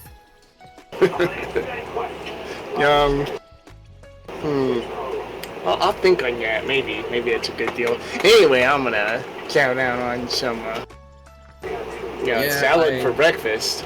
Yeah, okay. I hate to agree with them, Ralph, but you are the wisecracker here. I am pretty wise, and I do love crackers. Point taken. I'm going to work. Oh, that's hilarious. Tucker Hey, expresses it. Thank you for the food, Hot Tuck. Oh, you're welcome. You know when Blizzard's coming back? Because, I don't know, I could use a break. I mean, maybe next time I'm in town, I'll cook. I'm good at it, I think. I've heard stories. Thanks, but no thanks. Well. You know what? Squirtle. Squirtle lifting their head from the receptionist's desk. They blink a few times sleepily, plant their face back in their plate of salad. Anywho, after I've nommed it all down, I think I'm gonna make my way over to Miles and start gathering her up. Pending that it's not super early in the morning, so. Though I slept in, so it's probably not. No, it's not. By the time y'all have finished eating, it would be an appropriate hour. But yeah, Hot Dog shakes their head and comments about how, yeah, they'll just teach Squirtle to cook later. Safer to have the child cook. I never pull out Hot Dog's mall, so I thought I would. Also, I just decided to add the name Hot Dog so it's easier to search. That's fair. That makes sense. Hot Dog is a regular team member, so he deserves to have his mall shut down. Also, Papa. Papa. Yeah, when is Lizard coming back? That's a good question. So it's like, yeah, when they come back, I guess. It's gonna be at least a couple days if they're traveling. Mm-hmm. Was it obvious how long Lizard and Riley were gonna stay in Sea Spray? No, but Riley seemed pretty intent on seeing through that Shaman would recover. Mm-hmm. I mean, if they come back, that means Shaman's probably doing better. As for Lizard, it's up to Riley, but knowing him, it'll be when Shaman starts talking again, Brooke says. I'll send a message that way and let them know you need a relief. Thanks, boss. Oh god, I'm giving them a similar voice. Not my intent.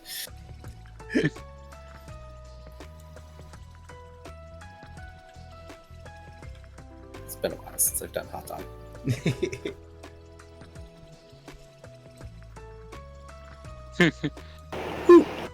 Brooke isn't nearly as deadpan, it's true.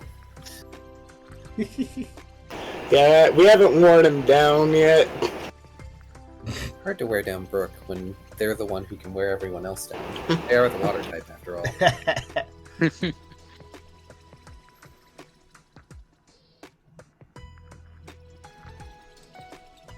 Noibat and Laurentis are also up. Laurentis did not eat much, but then they scuttled back down to the basement area. That's fair. They got something to set up. Yeah, that should be good. Yeah, good stuff, good stuff.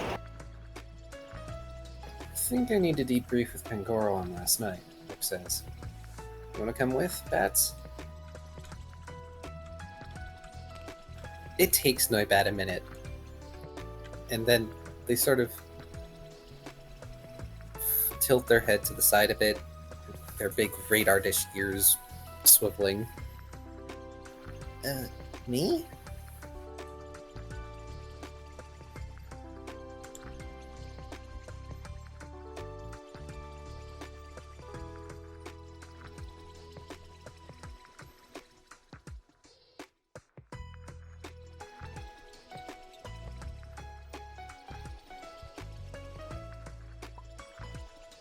Yeah, you were there, Mark says. Pioneer has to make reports too, you know. Oh, I didn't realize you meant me. I don't exactly have a name like you do. And they flutter over to land on Brooke's shoulder. Yeah, for some reason I was thinking Bruce would fit you, but no. Definitely not. Tucker just kind of makes a face. I knew a Sharpedo in Sea Spray named Bruce. They were friendly. Vegetarian. Real weird. I thought that's where the reference was going. Nice. Nice. You took my very obvious one and made a better one. I like that.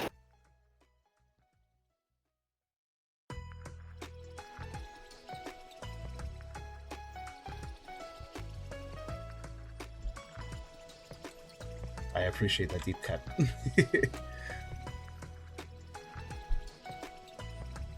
And then a whale lord shows up, or a whalebird. Right as we're talking about sharks.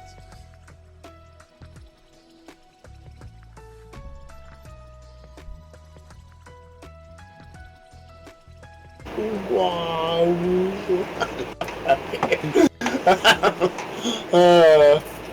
I'm gonna go pick up the star of the show. Yes, Oh, Ralph's star of the show. Ralph's star. Starring mistress. My man has a mouthful to say all the time, Brooke says. Where I'm from, every Pokemon gets a nickname. If you want to choose one for yourself, I wouldn't mind. Oh, I'd have to think on it. But okay. My brother does that when he plays a Pokemon game. Right from every Pokemon gets a nickname, unless you hit B on the name confirmation screen. Yeah. But yeah, my brother nicknames every single... I remember one time we were waiting for a thing, and someone else picked up his Game Boy, and he just started looking through the Pokemon list and was reading them all off. And every single one, like, around about his decks was around about 30 or 40. Every single one of them had a music nickname. Had like this monkey Pokemon named Gym Partner. He named Klefki Janitor's buddy. Yeah. Everyone else, prepare for departure. We'll leave as soon as I'm back, Brooke says, laying Noibat right on his shoulder as he heads for the clubhouse. Sweet.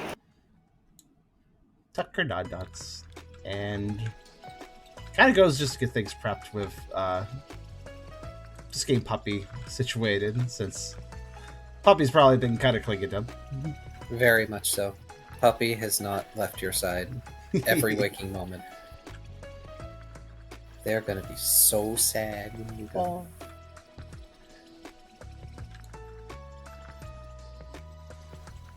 Right then. Is there anything Ryda in particular is going to be doing? Ryda was outside practicing more of the sort of illusion, I suppose you could call it, but this time they're specifically going for the image of Lurantis, since they seem decent enough physique-wise to fit Ryda, and they're fresh in memory. It's close enough, and the head shape is similar enough. You know, it should be fine, right? Alright, well, I will make note of that for the next time you make the attempt. Ralph, you go to Mawile's house, and Mawile is already packed. Heck yeah, that's what we like to see. Looks like you're not messing around. Of course, Kyrio wants Ryda to pretend to be a Charmander. I mean, it's never the wrong choice. The other option was Gabite, because Dragon type. That makes sense. I don't have dragon moves yet. Oh, representing the dragon that Ryda is bonded with, so makes sense. Fun fact, before I restarted my Pokemon Violet game, I still don't know why save slots aren't a thing. I had a Garchomp that had Psychic Terra type. Oh. Just because, you know what, screw being hurt by Fairy. I have a question. Yes. I feel like I may have already asked this, so I apologize if it's been asked before, but in the HQ storage is some honey. Would that be beneficial to Lurantis at all? Or just something to give them some energy? That would be beneficial. Lurantis is not aware of the honey. Okay.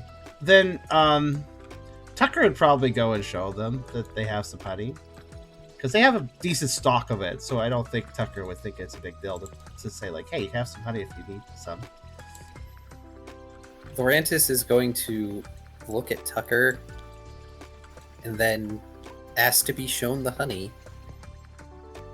And y'all basically have a pantry full of the stuff. Yeah, it's a good. We got like 4 inventory slots worth of it. Yeah, Tucker is happy to show it and expresses.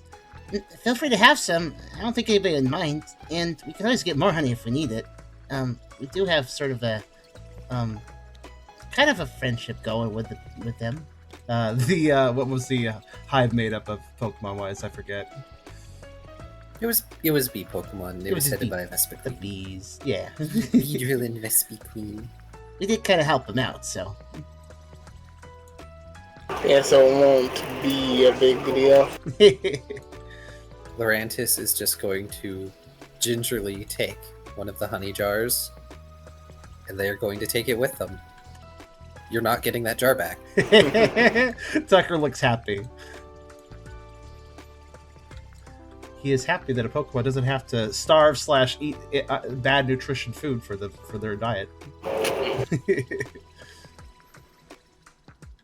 Do we supply the kitchen with honey too? Technically, yes. I imagine so. But I think your original shipment of honey. Oh, the Pioneer Club. You can. I believe you did give some of your original shipment to the kitchen, which was appreciated. I think we also kind of established like that the bees should be shipping honey to Savan here and there if possible, like their excess. Because I think that was supposed. I think we kind of set up a off the cuff supply line, sort of. Sort of, kind of, yeah. I believe the first shipment was also brought by Streaky. No, not Streaky. Jet from Streaky's delivery service. We have subscription, exactly. Delicious Factorville stuff. Yes. But yeah, for Ralph, Mawile is already packed. She's ready to go. But she figures that there will be a little time. So she's going to spend it with you. Indeed, indeed. Yeah. Yeah, we got Brooks giving a debriefing to Kingredhydra about about our adventure last night. Yeah, we went into, and yeah, he'll recount the adventure. Yeah, we went into the Sunlit Crevasse, and then we went deeper to the Moonlight. I forget what it was called. Yeah, and then he'll finish up the show. Now Lilligan is back home safe and sound, along with Noibat. I say, Noibat really impressed me. He did pretty good out there. He wasn't beat up or malnourished or nothing when he found him. I mean, he was lost, but,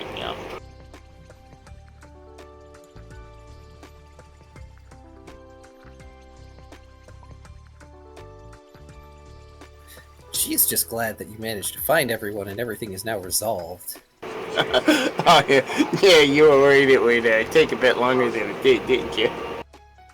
Honestly, I figured it would probably take you 2 or 3 days. Maybe? No, we're getting faster, I think. It's not just because it was, like, right over there, and I, like, put my hand. Yeah, definitely not because it was just, right over there. We are definitely getting faster, I hope.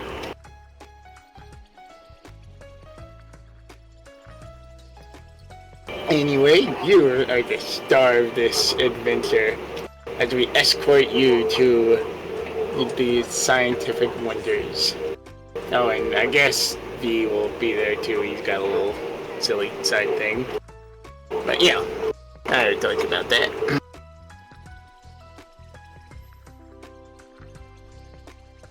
Oh, just between you and me, if there's anything you want at the stop, V can suck eggs. I'm gonna let you have it. I mean, that fits.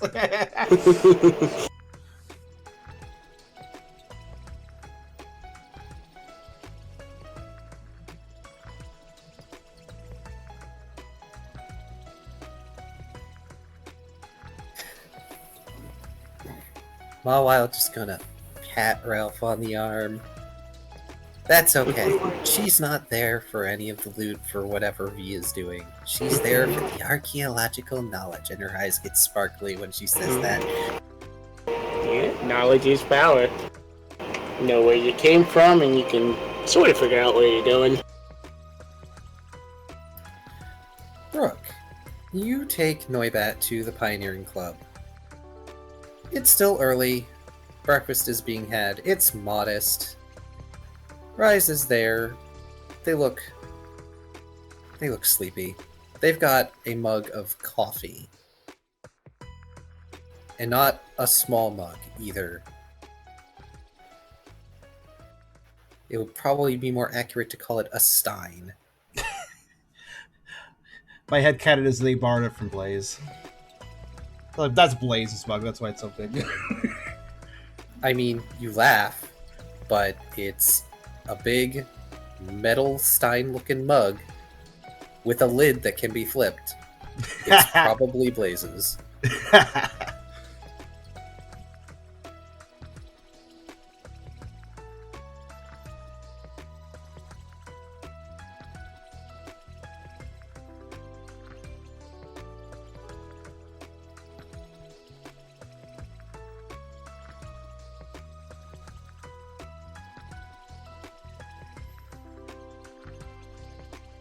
Also true, Whitehaven.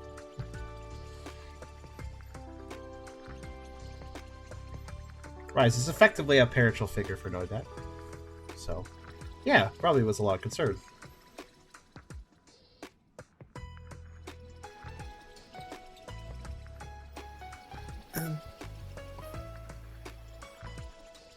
Morning. Brooke will wave at Rise as he heads upstairs. Go upstairs. We gotta report a couple things. Oh yeah, he should be there. Just sipping coffee. Need coffee. Be careful though. The Shadow is there. Don't worry, we'll be careful.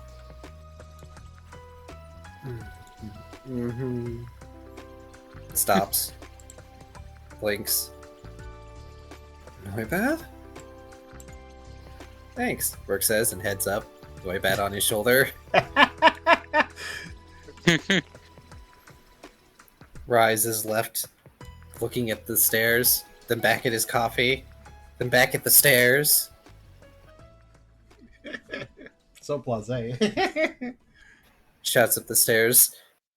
Young man, you would better explain yourself to me when you get back. Noibat folds their ears back a bit as they hunch on Brooke's shoulder. I knew that was coming.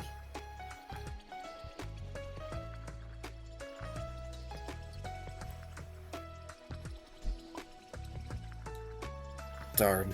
I hoped he was still asleep. Me too. Well, I hope you won't be too mad.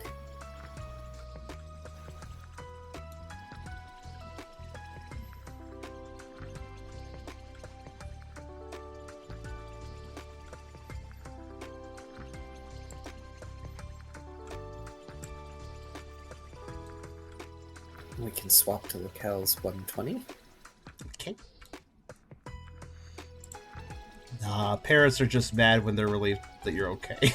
That's a mixed emotion.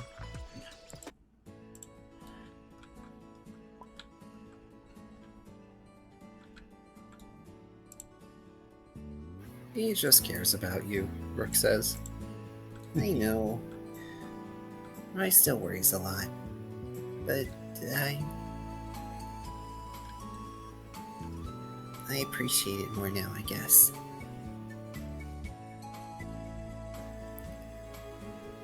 And as Brooke and Noibat approach Pangoro's office, you can, of course, hear the chat-hut inside.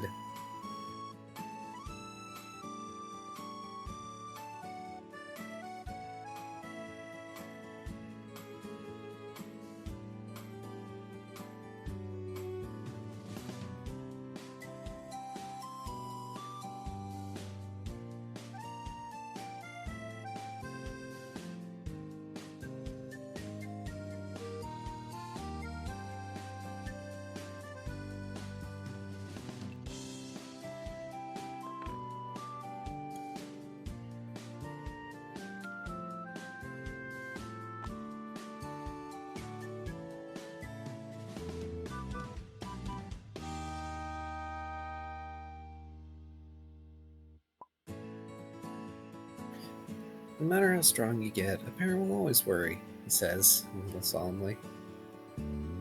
He'll pause outside the door for a moment and listen.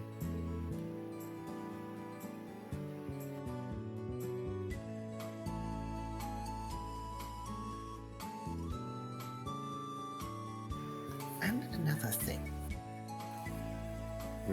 Yes. This is the fifth other thing. There's no need for the sass, Pangoro.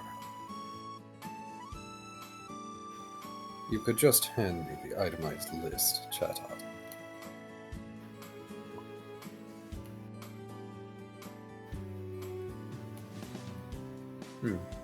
It seems I have company.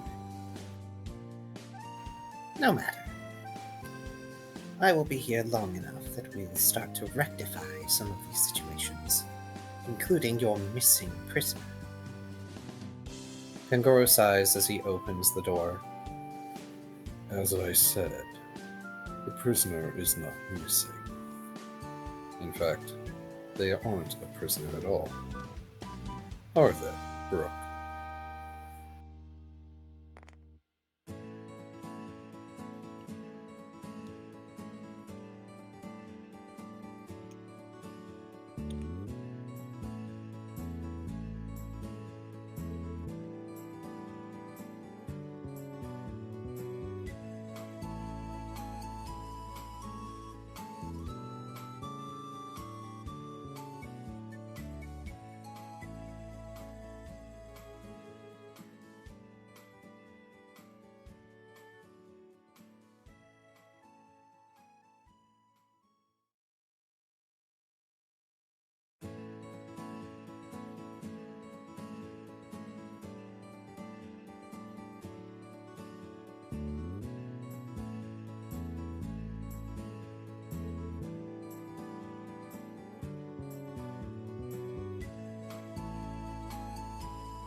I just want to say on the side, thank you, Kyrio. You've been doing a lot of dialogue last couple episodes.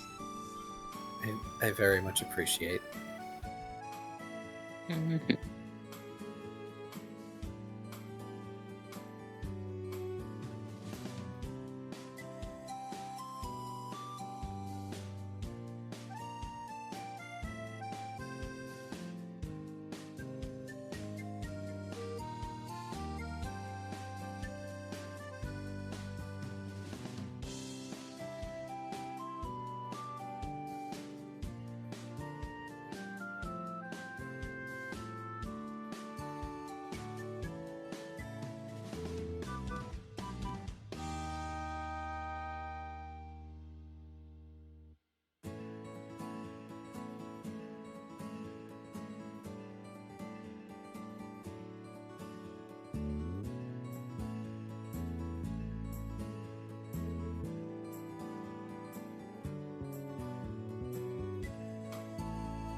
Still, you put nuance into it regardless. Indeed. And I appreciate your efforts. Nope. They're a probationary member of Team Cheer until they work off their debt for the theft. That is, as long as you approve anyway, Brooke says. We... Brooke tilts his head towards Noibat. I have a few things to report. Noibat nods, Pangoro raising an eyebrow as he allows the both of you in. Pangoro, you can't just allow them to. There's a process. They aren't even an official pioneer. How can their team even recruit another member? I don't recall the pioneers having a rule where other teams could recruit outside the pioneers or not. Of course, that means that they, the non-pioneers, are completely the responsibility of the teams. Is this not so? And the teams that are part of the pioneers are your responsibility. It would still fall upon you. You cannot wave away accountability like this. The Chatot is currently sitting on Pangoro's desk.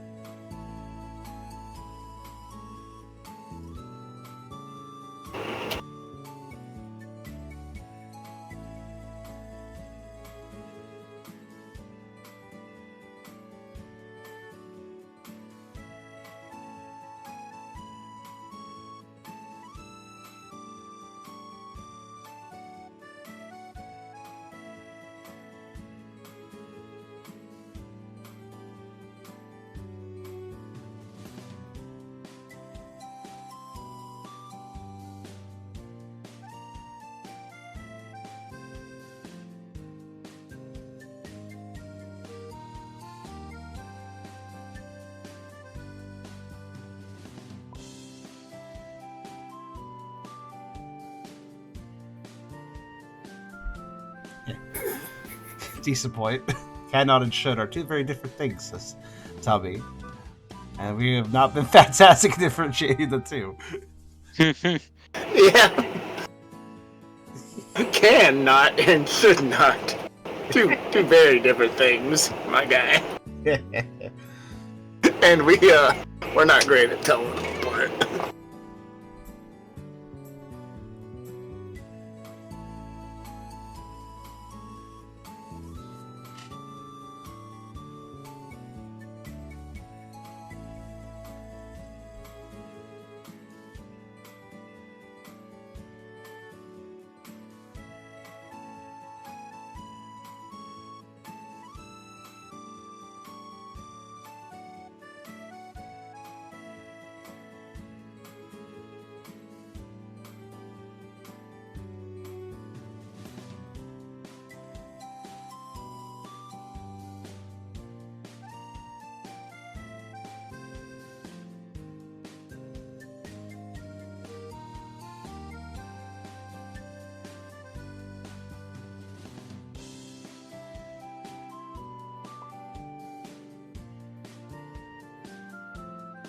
Oh, hated.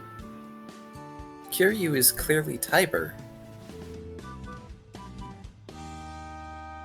I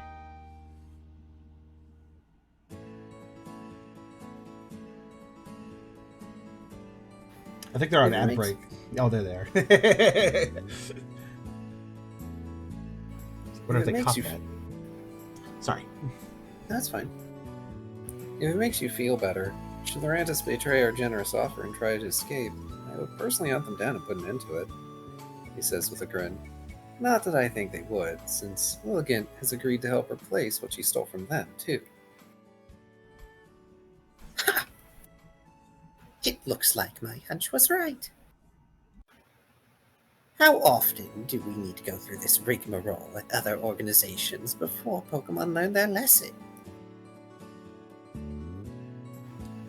It's important to give our people the benefit of the doubt, Chatot. Something that the other organizations have not been very keen on giving Savan Town.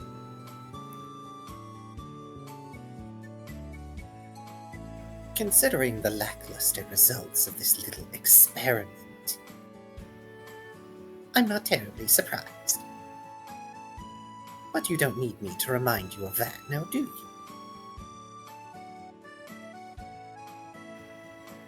I'll have you know the orchard is currently flourishing, Chatot. Yes.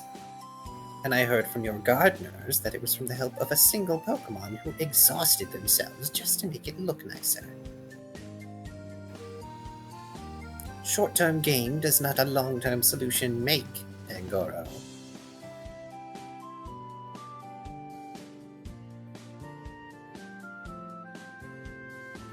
Pangoro growls. They are visibly annoyed.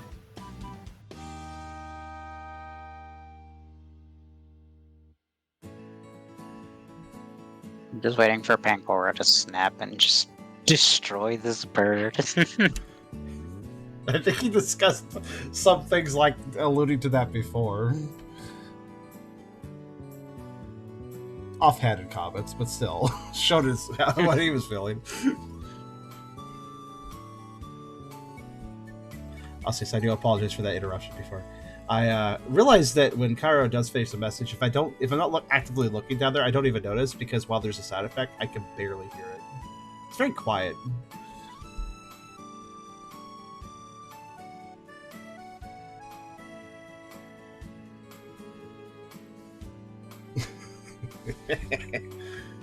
Chat's beaming.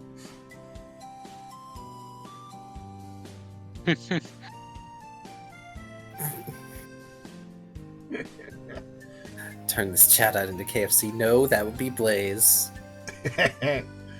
Tiber's Kyrio, how often did somebody who detained his crimes get sad music playing while they said their slightly sad backstory after he beats them up? That sounds more like Ryda. What did Ryder do this time?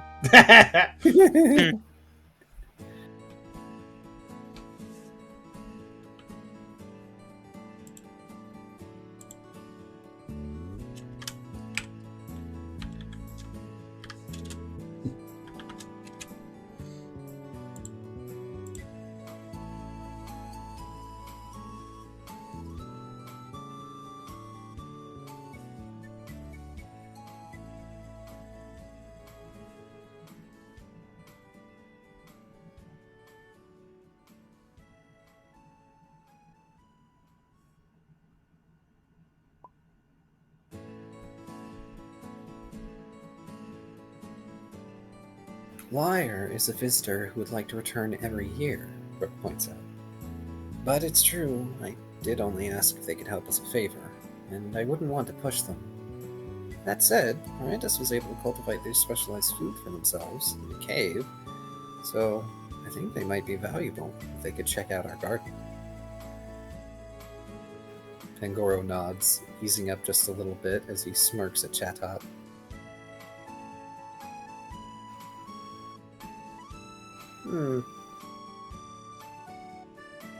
I suppose a case could be made for an extension. But given your current circumstances, I find it highly unlikely that even another year would fix this problem, Pangoro. Pangoro's smile drops. You could allocate more resources to us.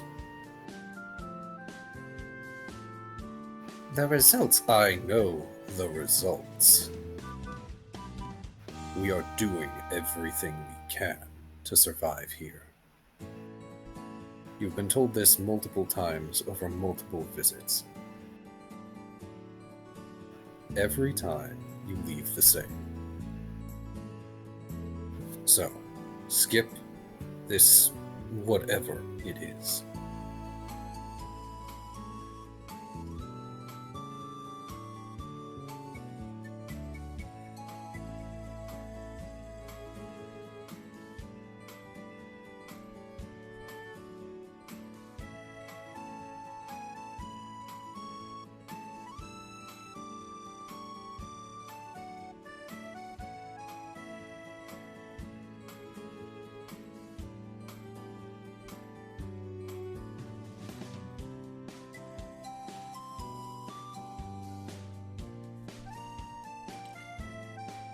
We're not innately familiar with the politics and economics at play here, but it is very true that you can't go, here's a box of Kleenexes, please build a castle with it.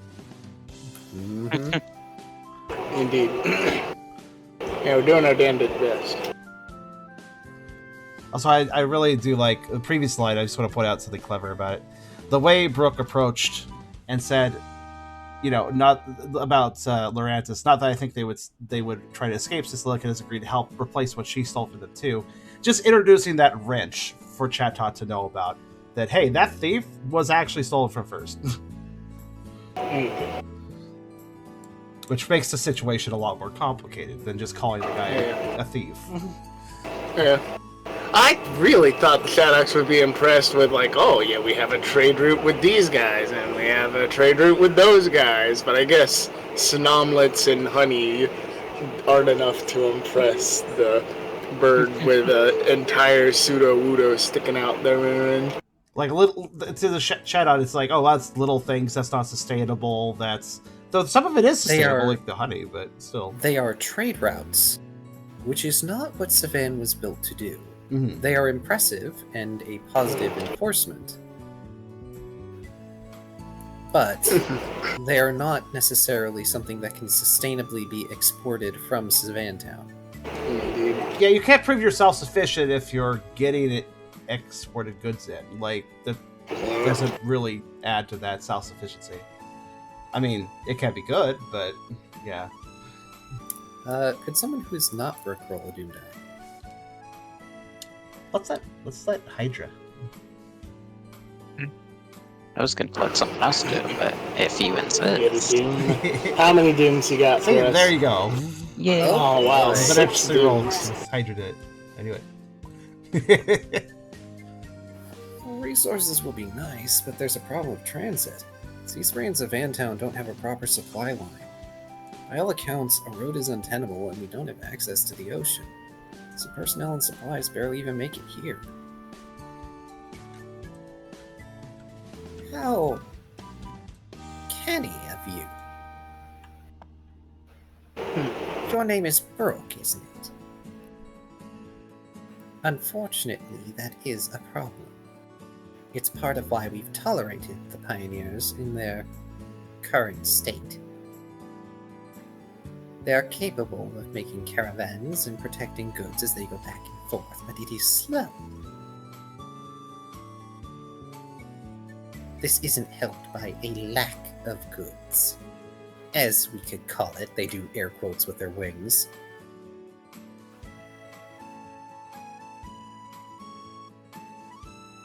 And unfortunately, bringing in is just as difficult as bringing out.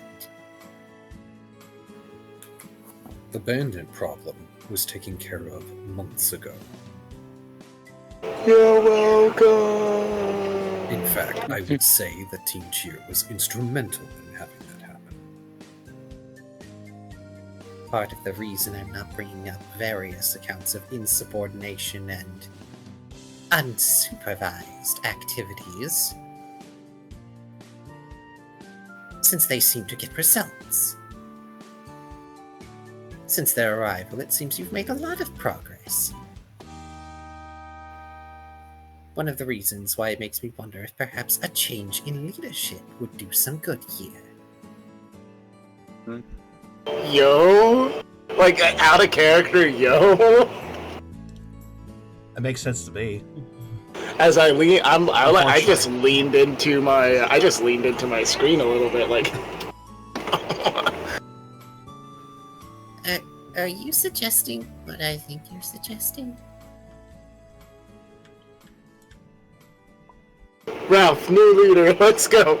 No. Brooke seems a little uncomfortable with the direction of the conversation. Just like, shut it down now, not happening. Pangoro also looks uncomfortable with it. Probably looks mildly uncomfortable for Brooke, actually.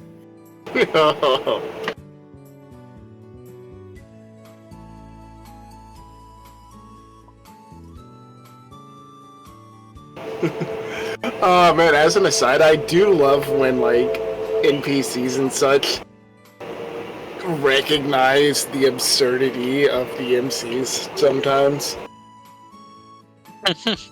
like, huh, you really have done every single, like, solved every single problem in this town since you arrived, haven't you, main character? Shit, you're pretty special, aren't you? This random band of misfits managed to topple an entire empire with 3 days.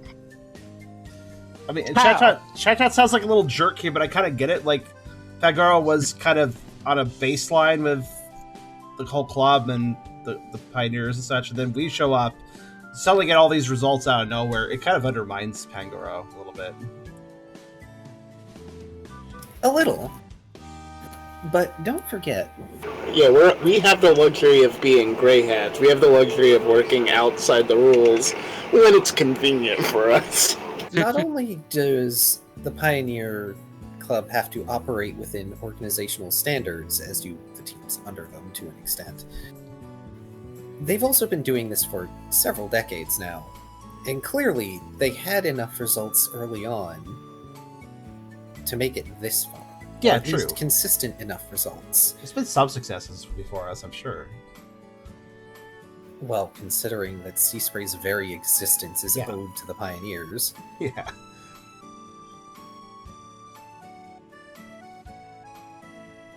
The trio had quite the storied history, after all. The original trio. Technically, 5 of them. Or if 5, we're going to count Blaze and Luxray. Yeah, I guess you're right, actually. Yeah, 5. A quattro? Is that... No. Quintet. What in, I thought What's-His-Face was part of the, Oh, Florence. no, not Florence, the cat,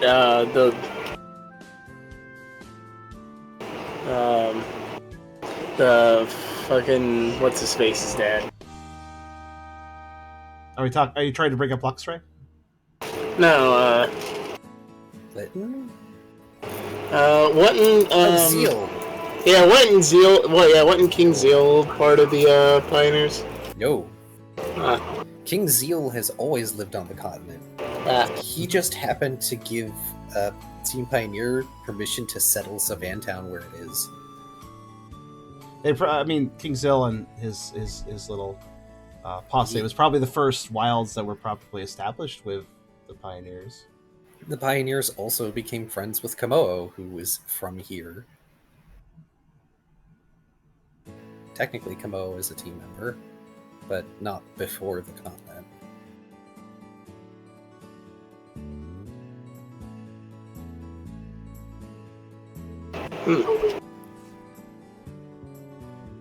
And it's possible that they've been eating up goodwill from things that they've done in the past in order to buy themselves time. If it makes a difference, I think the reason we've made so much progress is because Pangoro was our leader. When we first arrived, I was a pretty selfish brat with no interest in helping anyone but myself. He inspired me, and taught me to be a leader, and I think he just needs the right tools. I'm glad to be one of them. Yeah. Aw. Brooke. You look like you've made Pangoro melt a little. He smiles. He's smiling, you said? Yeah. That's rare. Looks like Garatina's gonna be shoveling a little bit of snow. Eternatus. Got slightly warmer here.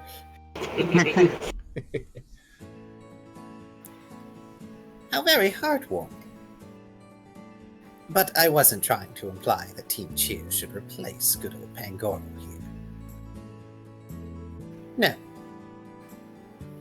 I have in mind someone else. Someone from outside the Pioneers. I beg your pardon. The Cophagrigus, let's go. No, that'd be hilariously meme. It's like the perfect meme format right here. Like whoever they say is the leader, like that would be the meme format, and the point of the meme, you just keep putting progressively more ridiculous characters there. Everyone automatically gold rank.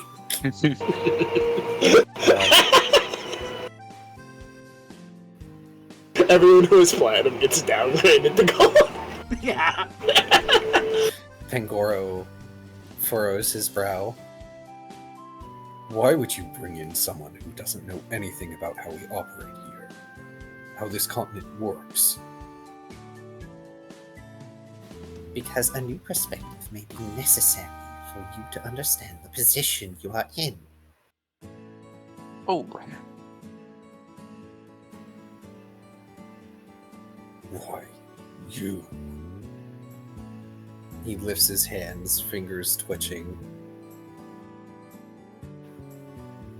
You and I both well know that violence will do nothing here. Be frustrated as you like, the lot of you. Just know the decision is not yet made, even if the message has been sent. You what?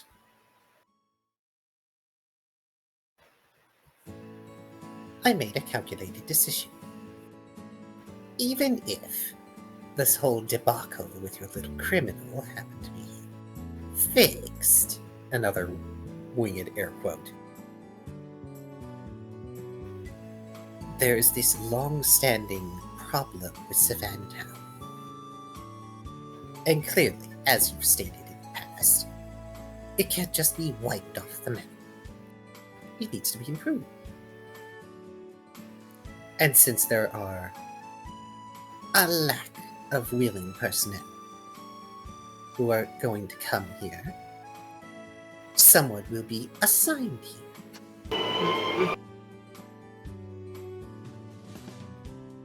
And you, Pangoro, if this goes through, would be under them. It's just a matter of hearing the response to my message. You're quite lucky. They sort of bring one wing up towards their beak, kind of like that sort of sly, sneering expression. Given the speed of mail these days, why, you've got at least a week or two before we receive any sort of response. Who knows? Maybe you'll find a friend coming over from the Mist Continent.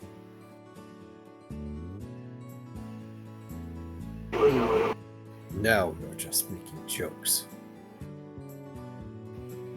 There's no way the organizations would send a knight, let alone one of the Virtue Lords over. Besides, do you really want one of them running this operation? Hardly. I highly doubt a knight would want to come all the way out here. You would be surprised.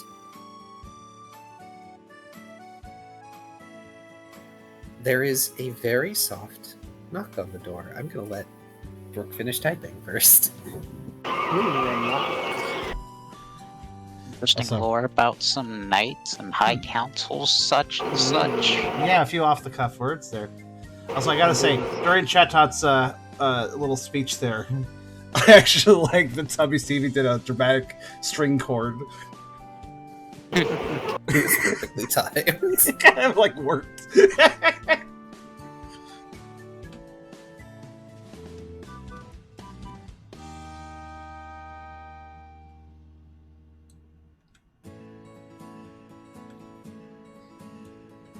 I am curious though, if they do end up replacing Pangoro, who they replace him with.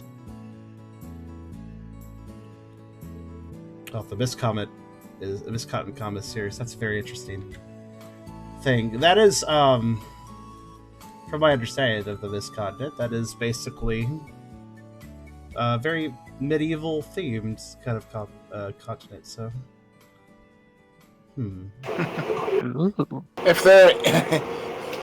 If they're like the Gallantry, then yeah, that could be.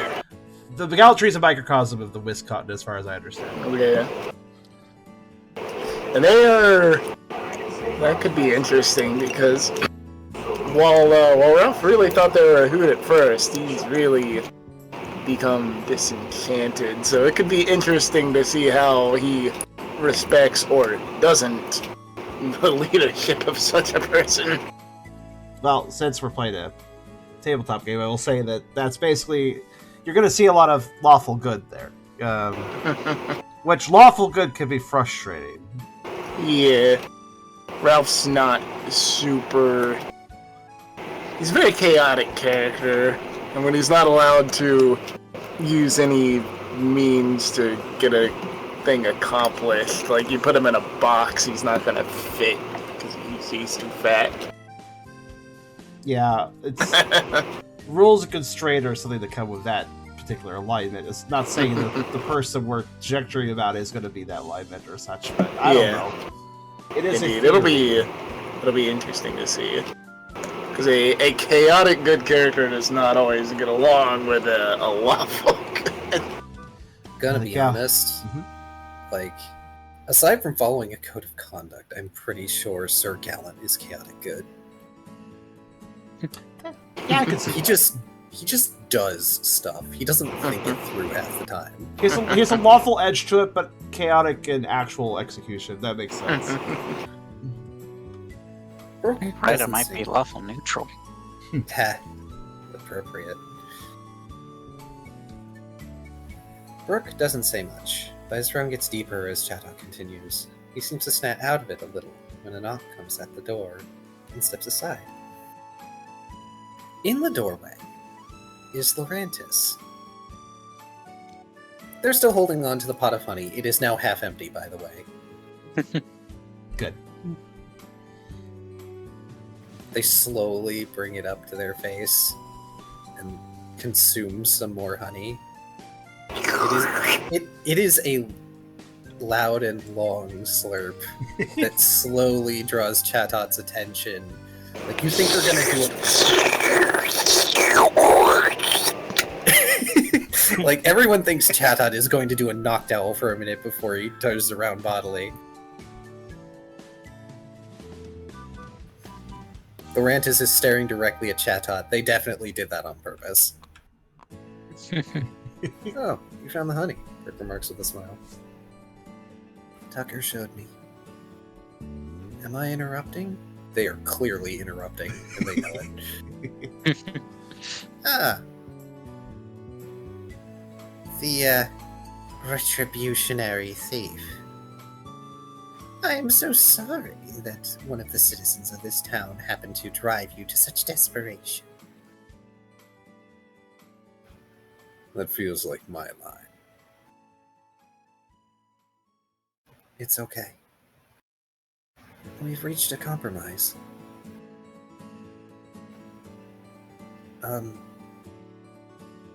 Your problem is with the orchard, right? Chatot's eyes narrow. It is the core issue of things, yes. How much have you been listening to, Lorantis? Bits and pieces. But I know a place where you can get seeds. And soil.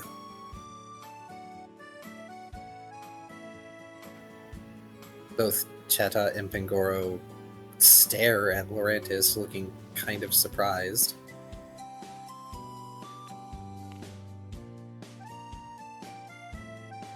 Even if we got both of those things, there's just not enough water here.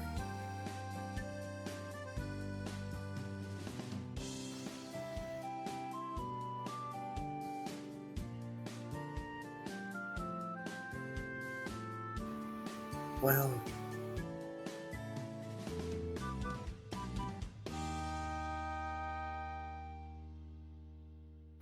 They seem to think about it.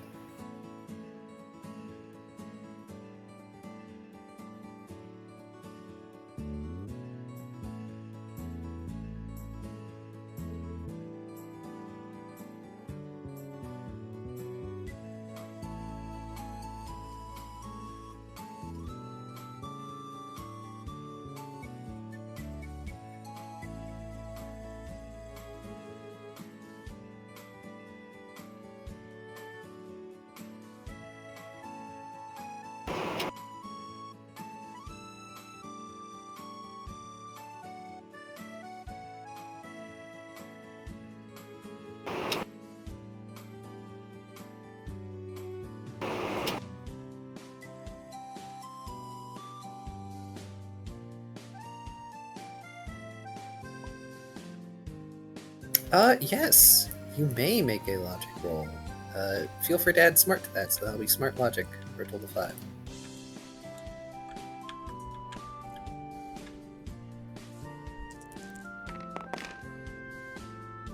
That's pretty good.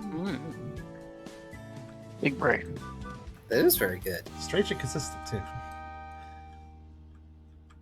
4 4s. 4.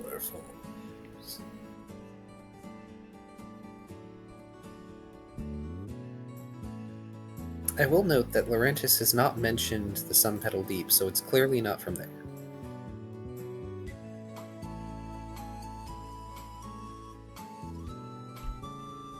What if it just rained more? Brook asks.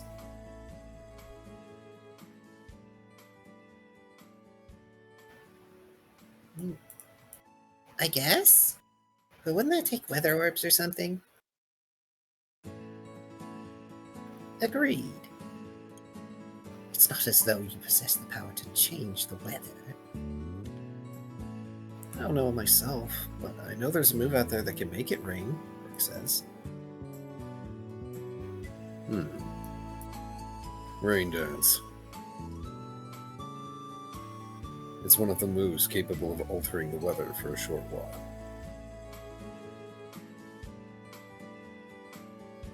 I've been trying to keep tabs on anyone who might be able to learn it, but sadly no one has.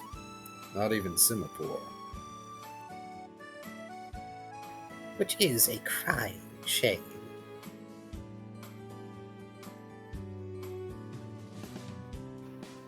But just as it will take a week or two to get any sort of response on my message, it would take weeks to get through the organizational rosters to find someone who could. Let alone if they could be reassigned. That aside, it would probably take quite a bit of energy just to keep doing that. You might even risk dehydrating yourself in the process. I assume you've noticed your lack of hydration when you use too many water moves in this continent. Same problem in the sand continent, really. Luckily, you didn't have us try and make an orchard there. At least there they have cacti who will still grow. Ooh, as an aside, there's an idea. What naturally grows in the Plains continent? We just cultivate that. The spaghetti fruit. That's it. That's the solution. We cultivate and grow crops of the noodle fruit. Wow, I can't believe you remember the noodle fruit. Yes, the noodle fruit does grow naturally in the Plains continent. It is mostly grasses and, the occasional trees, at least in the biome that you all are in, because you've seen a lot of it out in the wild prairie, which is the Zeal Pride's domain. Multiple times, in fact. But a lot of that is adapted to the arid environment. The orchard itself is being cultivated with a lot of different stuff. But you didn't see the noodle fruit when you were in there, Ralph, so that is a good idea. Fair asked, but doesn't it taste awful? I don't know. I liked it, didn't I? Of course, that don't say much. It's Ralph. True. That was when you were a Munchlax, too. It's not necessarily that it tastes awful, but that it is slimy. Okay, so you need to prepare in a way that makes it more It's palatable. got slimy, noodly insides. It's probably a matter of preparation, yeah. I mean, and there are chefs in Savantown, if the festival is any indication. Besides, the IRL noodle fruit is fantastic, though. Spaghetti squash. Yeah. Oh, that. I was like, what is it, though? I don't know. I don't think I've ever had that. Spaghetti squash. Yeah. It's like you're on a low carb diet, it's way better than fucking wheat noodles. I had one squash a long time ago, and I didn't like it, and I swore off squash. I've never really gave squash a chance since then. Pumpkin is a squash. I don't even... Well... Yeah, I guess I do like pumpkin in some situations. Like, if you cook it right, any form of squash is decent. Yeah, I really should give it a shot again. It's like one of those things where I've never had an orange since the time I had orange juice and it caused an allergic reaction. Oh. I like having my throat unburnt, thanks. Yeah. I'll do it. I'll use water moves all day and feel fine. Mostly. Brooke says with determination. I'll just find someone who can teach it to me. Good luck with that.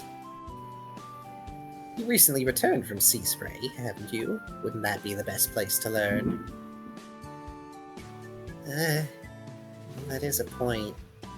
You might be able to learn it where I'm thinking of. Once again, Chatot and Pangoro look over at Laurentis, who seems to somehow miraculously have a solution for everything. Looking at them like, okay, you have to be lying at this point.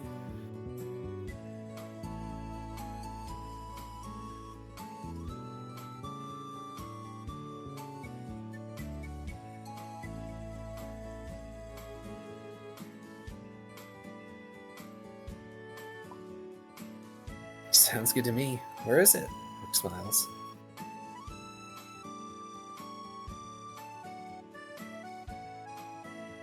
Technically, I migrated from there a while ago. A long time ago, actually.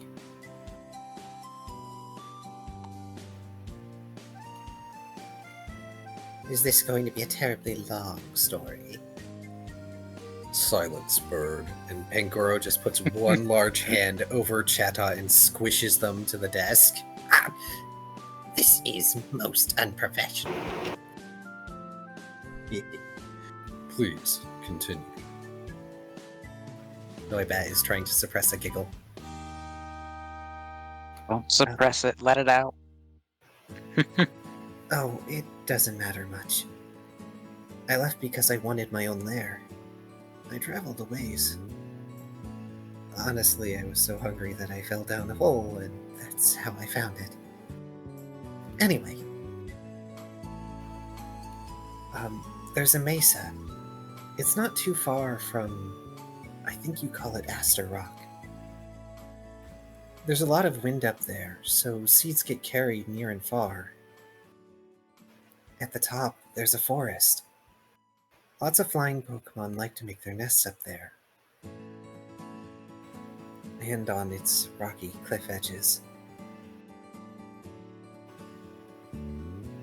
I remember there being Oricorio living there. They might know Rain Dance, or at least one of them does. The soil up on the mesa is fertile. It's good for growing most anything. It's very green up there. I have trouble believing that you've never seen it. We haven't exactly explored much of the western side of the continent. I assume that's where it is. Laurentis nods. We've had to slowly expand our search range, since we haven't had the supplies to do terribly long expeditions until recently. Ah, that makes sense. Well... the only problem is that this mesa is guarded by a dragon. If you draw its ire, you might be cast from the cliff sides.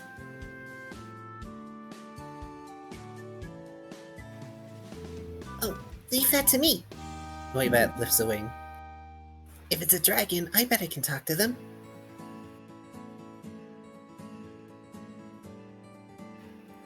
Would that be particularly wise, Pangoro, sending a child to do your negotiating? Especially on something as important as this?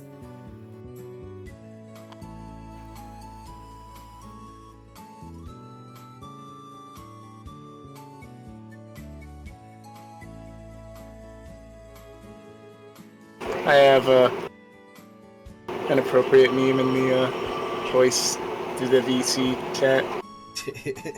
The meme of the hand closing the duck's mouth and some shit. That's what I thought of. Yes. Okay. Shut. Well, Kyrio types. I'm gonna take a minute so I can start dinner. I recommend people stretch. Yeah.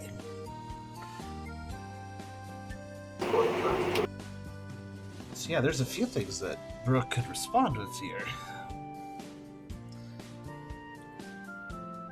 I like how there keeps being things of interest around about near Aster Rock. Like half the fucking town's gonna go out on this fucking Let's see. Wasn't Marvel's mission, if I recall, it was yeah, I guess wait, was it in Muted Glade? Or was it in... Yeah, it was somewhere between Astaroth and Muted Glade, if I recall. Right. I think it's probably still in a forested area, I believe, from what I remember. So probably the forest near Astaroth, then. We have enough objectives around Astaroth that we're gonna have to make 2 trips. Wait, was Blue Dot was on the map? There's a Blue Dot. Which one was that? I want to say Blue Dot was Eevee's thing. Yeah, I was gonna say I think it was V's. Yeah. Yeah.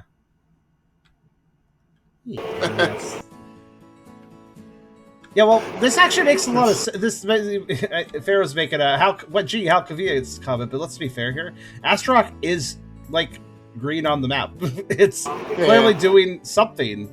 It's a bit of an oasis of green, you know, must be surrounded by dry around. So clearly something interesting is going on there. Indeed. So that's why we haven't. That's why we just haven't gone deep enough into the continent.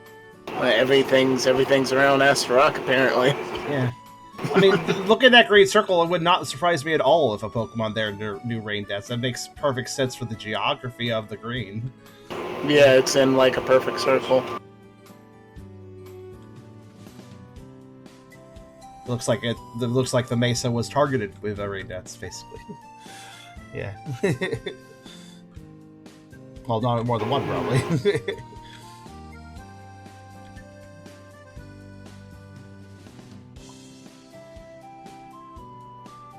I can vouch for him, Brooke says.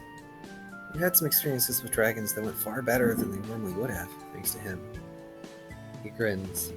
He was able to scout the Sun Petal deep before we got there, too. That's one way of putting it. Yeah, you found this. Noibat shows off their shiny star metal pendant, which Chatot takes notice of.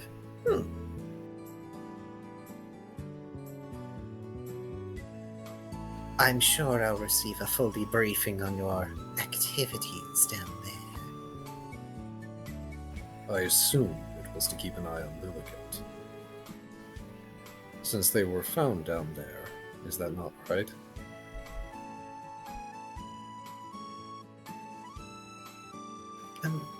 Yeah. Brantis, patiently sipping on honey, not being noisy right now.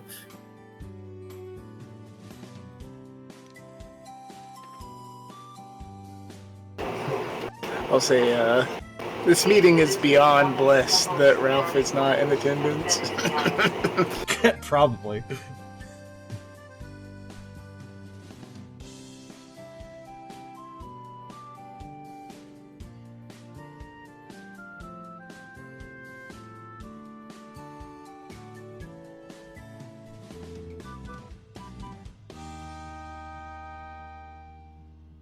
Yeah, you can always... If the shout-out annoys Ralph too much, then Ralph will just get rid of him the same way he got rid of V for a day. Just tell the Cofagrigus that the shout-out has gold. I was gonna say, are you gonna make fried parrot? Just tell the Cofagrigus, yep, so shout-out has gold, have fun with that. Yeah, so like Chatot, he was on a boat and he was hanging out with some people that buried some treasure. He saw it all. It's gold. There's gold treasure in a beach somewhere. Like, Shadow totally knows. He's on the guy's shoulder when it happened. Like, that's hilarious. Pangoro would be like, where's Shadow? Like, I don't know, man. Yeah.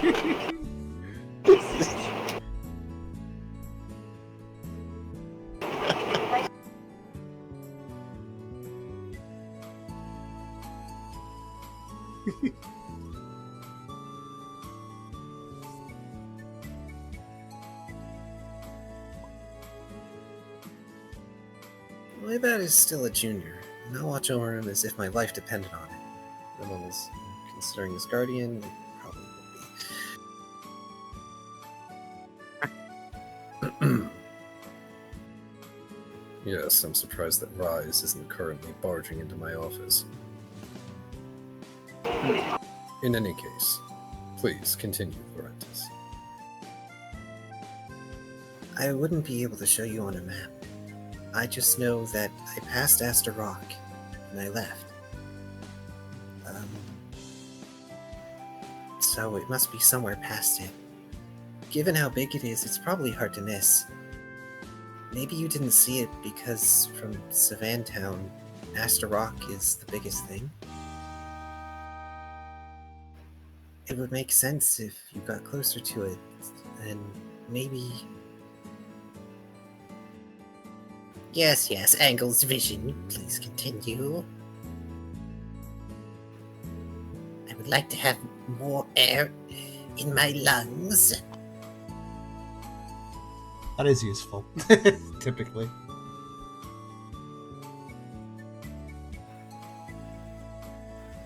They seem to ignore chat out just a little bit.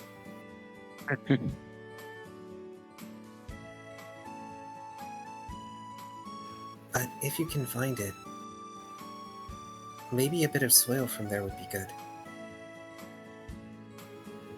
If not the seeds.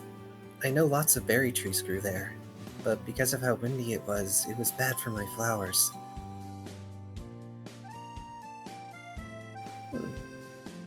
Makes me wonder why the seeds have not taken root elsewhere. You'd think there would be berry trees everywhere on the continent. It's too arid in a lot of the continent. The seeds likely dry out, and then are consumed by errant Pokémon. But if we can transport them...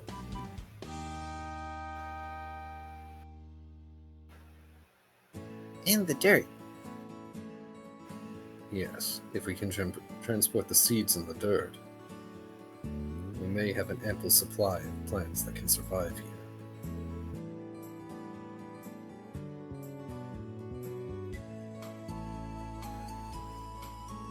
And is any of this taking into consideration how much time it would take? Let alone the investigations that would need to be done.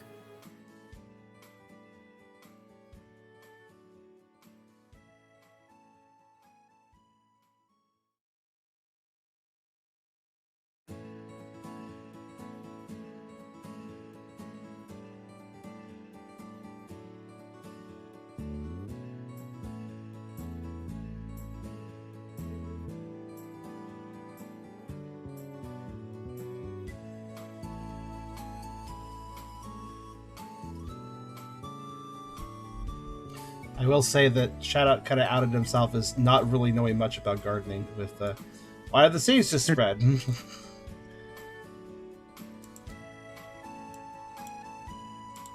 Well, they know enough, at least, that, with the high winds, like Duranta says, logically speaking, why haven't more of the plants spread? And Pangoro happens to have a good answer. True. I mean, they probably did technically spread, they just didn't seed. They didn't establish.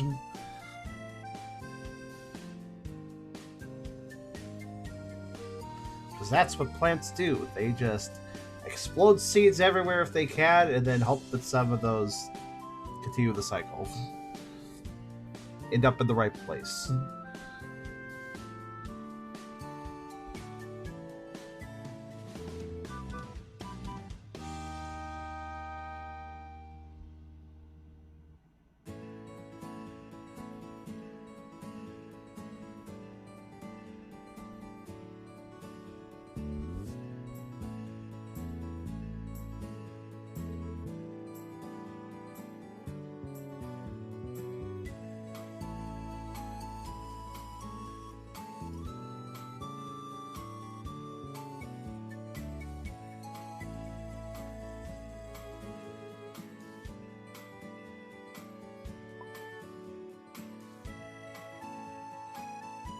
Hey, boss, I'd like to make a request. Send us to act as scout and potentially an envoy to the residents of this mesa forest. I'm taking the team on a mission near Aster Rock as soon as we're done here, so won't be in the area, Brooke says. And maybe even learn how to ring dance.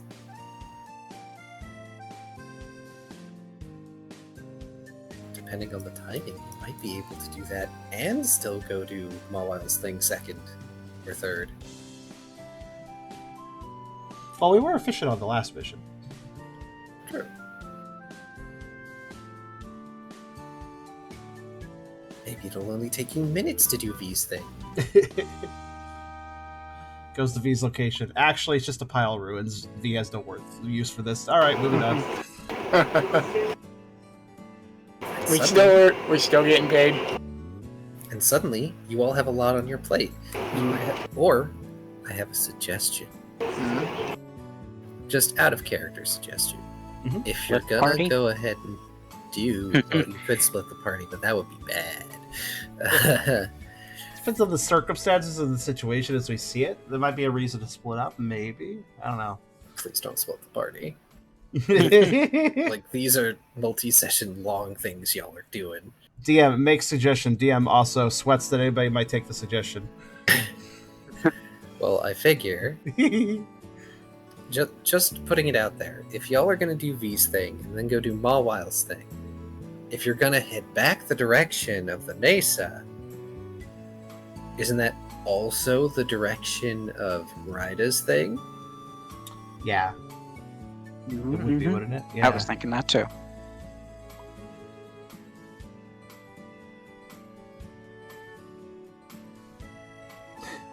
Just have a solo Ryda mission. To-do list: assassinate someone, get some dirt, learn rain, find somebody that knows rain dance. Don't assassinate them. Make sure to not do that. Kidnap them. Kidnap them. Do not harm. Unlike the other person.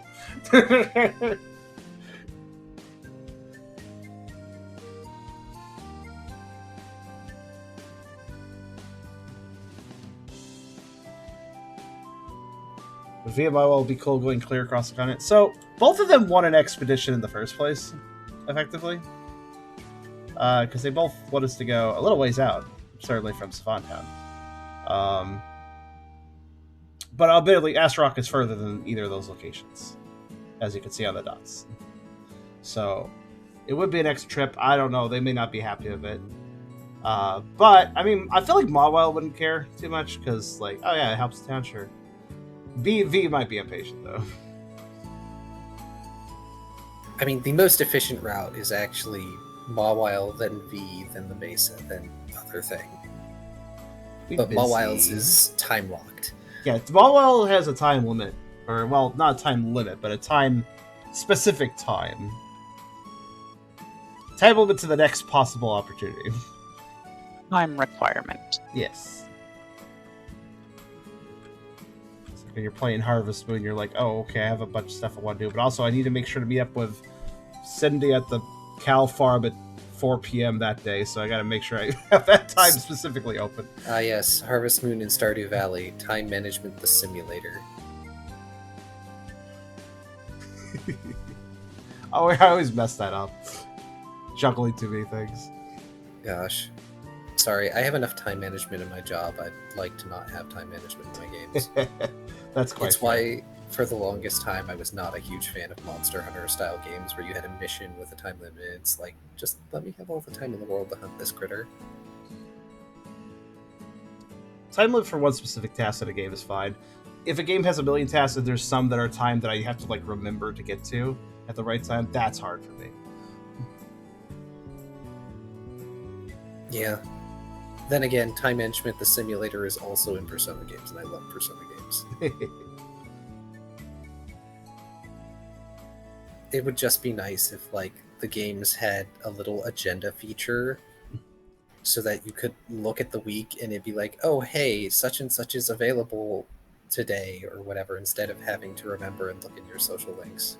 It's actually an interesting point, though, because Persona and Harvest Moon, they're both time management games, but in one of them, time keeps ticking as you're playing, and in the other one, time ticks when you do an event. Like, you do this thing, time moves. You do this thing, time moves. In the other one, you could do nothing and just sit there and time would move. So, two different types of time management games. Don't get me started on Persona 3. That was real time management, because you had morning, afternoon, and nighttime blocks, and all of them could have social links. And my brain was thinking of that one game I was playing for a few Tuesdays, was it? That I was playing? The one that was Feudal Japan. I forgot the name of it now. That was one where I had to deal with time management, and it was actually kind of annoying.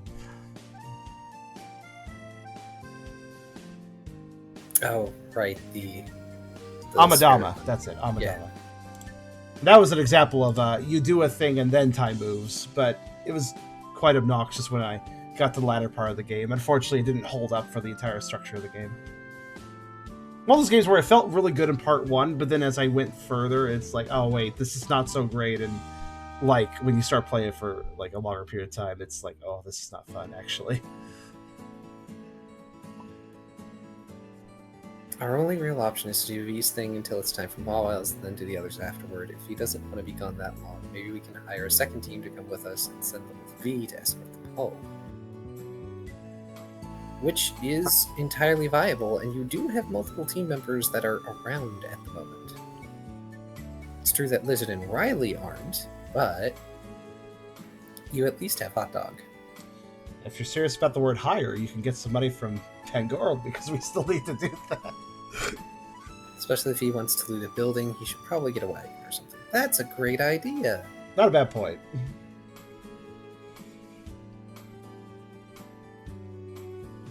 Oh shucks, we could have had. We could on our way back. We could have been like, "Hey, Mudstell, can we borrow you for a wagon pull?" Or the Machamp. Or the much. Yeah, that's true too.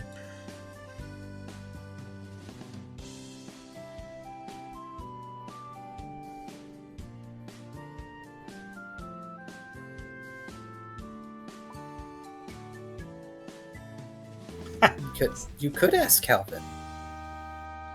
It's actually not a bad idea either.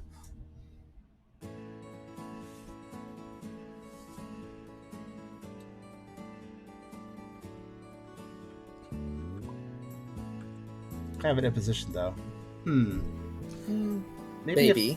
If there's something you could trade for the time.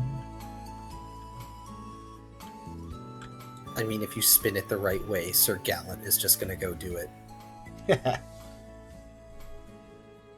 The fair maiden needs your assistance. Her name is V. Yes. Gosh. No, don't make Sir Gallant misgender V. Aw. That's just gonna make Calvin commiserate with V, and that's not good for anyone.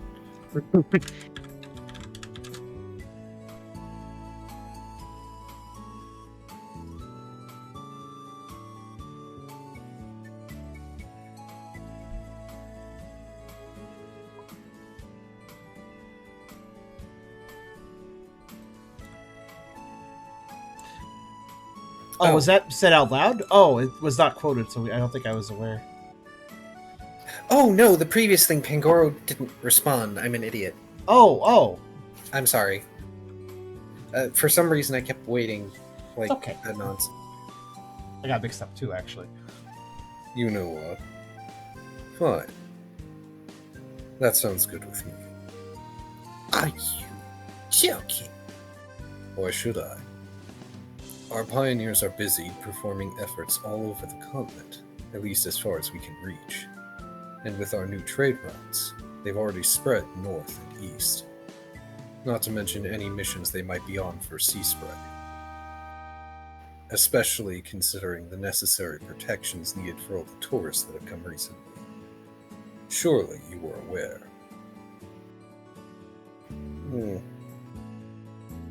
And the recently dismantled mafia activity may lead to a slight rise in criminality. Fine. I want to see the paperwork. I'm sure we can find time for that. And he lets the chatot up. Oh, sweet oxygen. Did you really have to let him up? Technically, yes. Am I okay to go? Certainly. I'm sure you won't go far. If we need to talk more about this mesa and what you know, then I'm sure we'll be able to find you.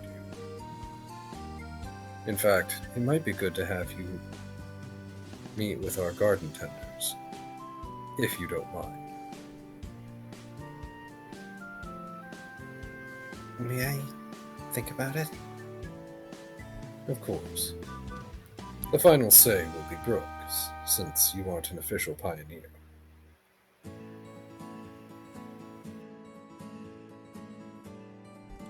I'm scared of interacting with those that which they stole from.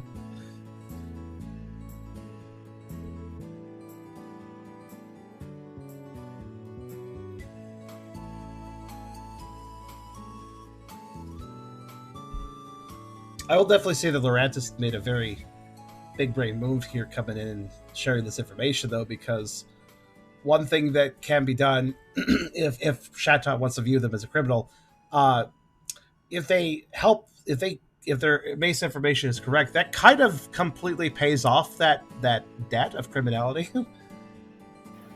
Yeah, well, they were doing it to help, because Yeah, of remember, course. they asked about it before, and they didn't really get a big answer, so they thought, okay, I will ask Pangoro. And they heard Chatot and decided they were going to enter obnoxiously, because Yeah. the bird was being obnoxious. Yeah. But yeah, the Chatot, I'm just saying, like, they want to view him as a criminal. It's kind of hard to view somebody as a criminal if they also just like legitimately help the town in a big way. Like, kind of Oh, fixes that. I mean, like, Lorantis wasn't even thinking about... Helping the town as a whole. Yeah, they weren't thinking about not being seen as a criminal. They were thinking about, if you're having trouble with this, I know how to help. Yeah. Just a good nature. Because, well, they saw y'all doing the helpful thing, which really confused them considering how long they'd been in the Sun Petal Deep, where that's not really a thing, and so they're trying it out.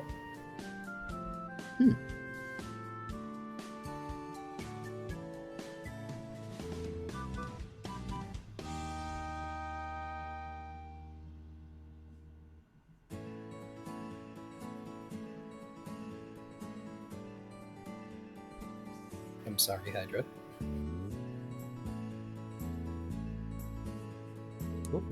No.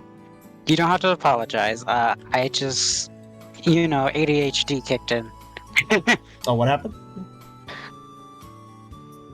Just check the Pokerole Discord. Let's see. I don't idle well. What are you making? Looks And like that's a board cube.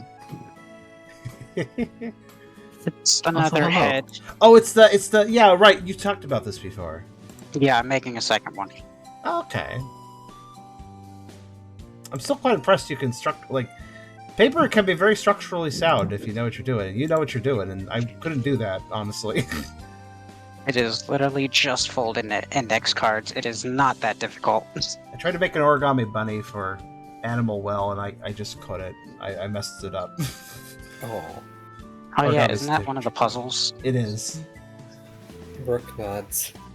Just come to me if you have any questions. Though I will be leaving pretty soon, and it seems like it'll be a long trip. So you have plenty of time to think it over.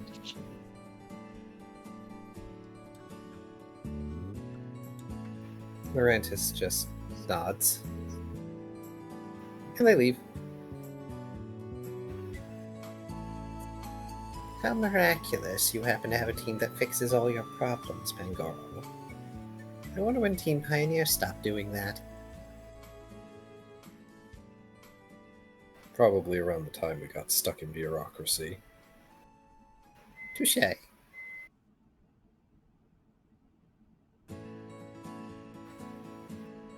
This isn't going to forestall any response to my message, but it might change the overall result if this actually proves fruitful.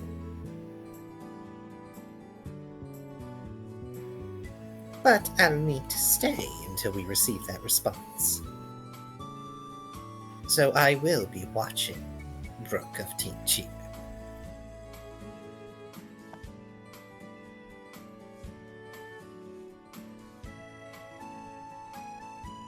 We've officially acquired the Auditor's Gaze.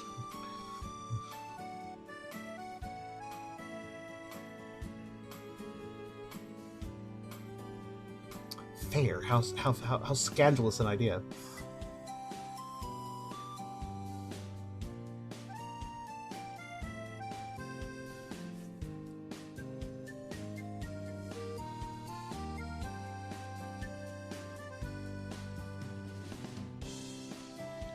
Also, that probably doesn't logistically work because we don't even know like what path the message was being sent on, when it was sent, where it's going. So that's almost impossible.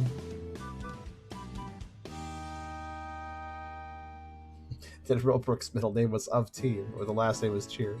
Brooke of Team Cheer. Wow, you never heard of a title before? Brooke's Brooke's middle name is Tenacity.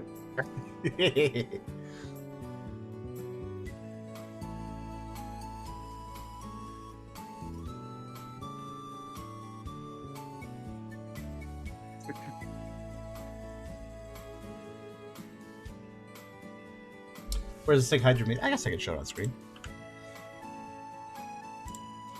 It is effectively, what's the purpose of it again?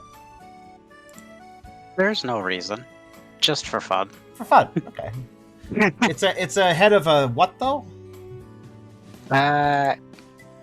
Thing. Like I said, it wasn't really meant to be anything. Just a wearable head of sorts. For ease of use and just to show all three, I will briefly. I just keep thinking, oh, Minecraft heads, cool. Yeah, it really has a Minecraft vibe. Here, take a look. The bottom one is what they made before. And the top one is what is being worked on now. This has been used with note cards like this. Good old-fashioned index cards. Yeah, index cards. You should have some of those. They're useful. I always end up getting index cards and then like losing them or they get stashed somewhere because I don't use them.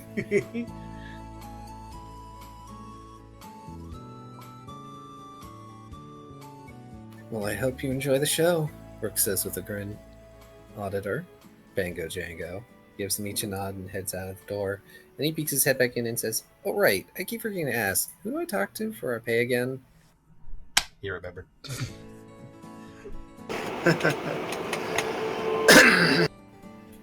Wait, we're supposed to be paid? Yes, you are supposed to be paid. You haven't been paying them? Listen here. It has been a very busy few months since Team Cheer arrived. It's a miracle I remembered to pay them the first time. Have you been paying everyone, or have you forgotten to pay anyone?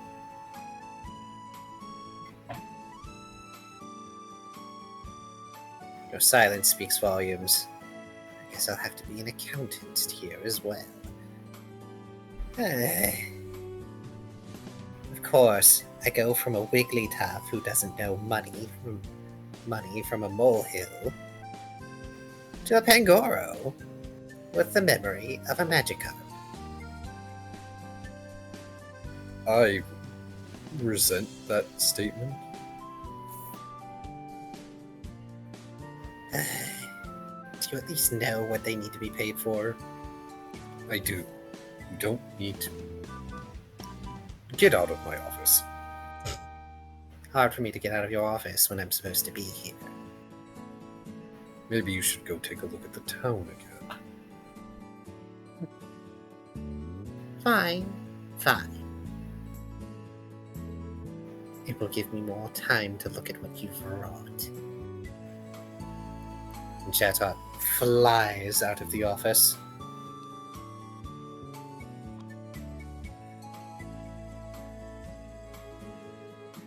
Oh, let's see here.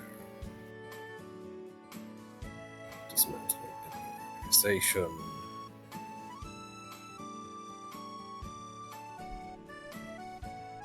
Recruiting members.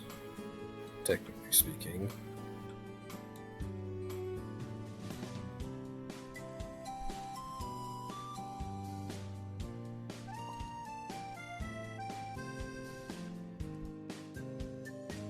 Sorry, boss. Bad timing. The guys will be upset if I forgot again. As they probably should be. And he pulls open a drawer in his desk, rummages through it, and then lays down 1, 2, 3, 4 gold rank badges. Oh, Fuck yeah! so Fragrance came in clutch after all. Considering it has been a while, and you have done some fairly exceptional things, it would be remiss of me not to offer you this.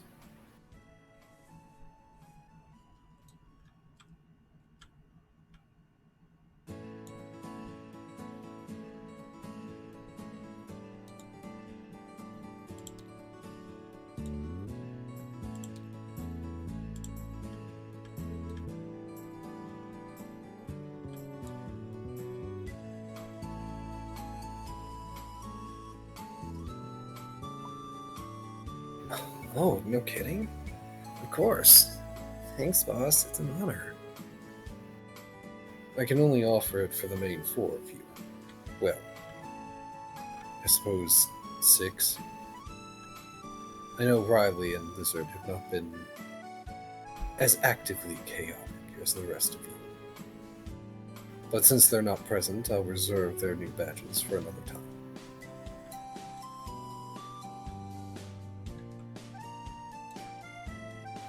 And as point of note, as apology for my lack of financial stability, we'll say.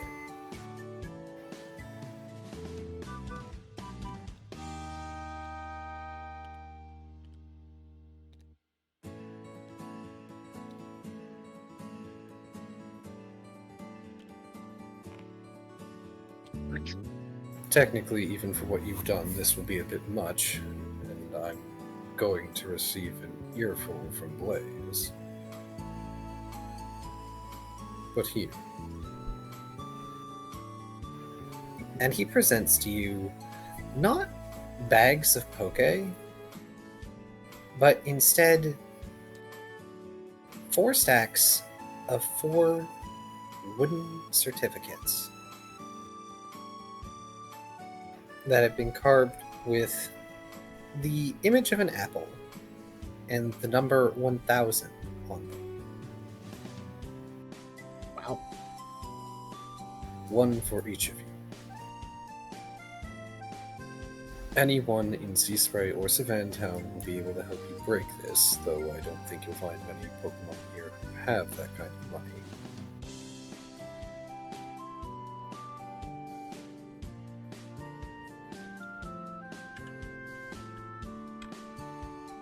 But since I don't have any coins, this is the best that I can do.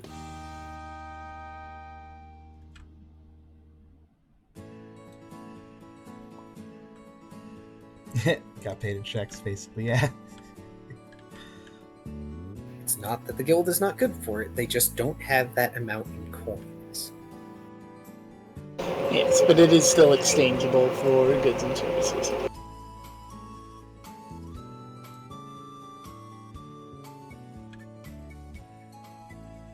And given the amount of trade in town and how much flows back in, it'll be fine.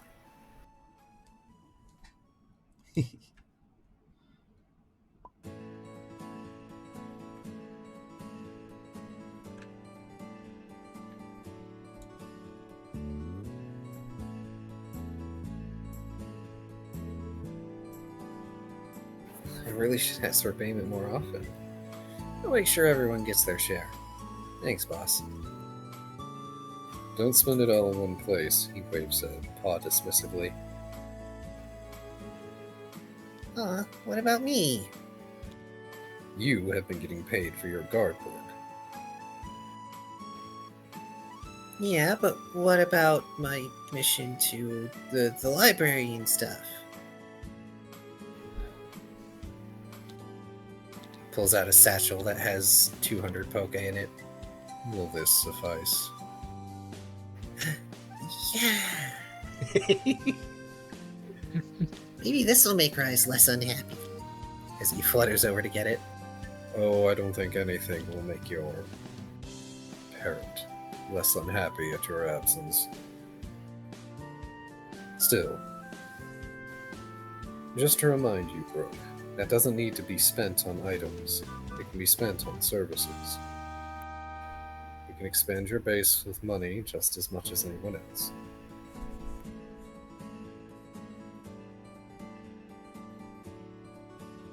So it's Or I nice for the suppose NPC you gets could pay Florence for 100 songs. it.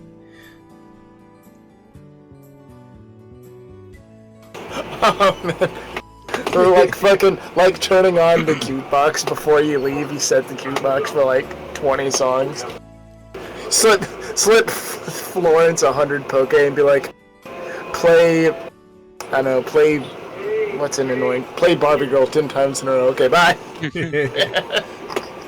I was gonna say, it's always nice when the NPC inserts a little tutorial message in with their natural dialogue. It's like, just as a reminder, you could spend this on upgrading blah blah blah. Given how little money you all have had, just wants to remind you. I mean, Ryda's been pretty stacked. Yeah, that's gonna increase now, I guess. Goodness me. My goodness. It's almost like now you'll be able to afford, I don't know, items and garments and stuff. Mm-hmm. Like, I don't know, a gold rank party should be able to. We'll definitely be spending money on a new outfit for Ryda. Specifically as a disguise. That's what I thought you were I getting need to at. go to the seamstress, though. But she's out of the way. Yeah.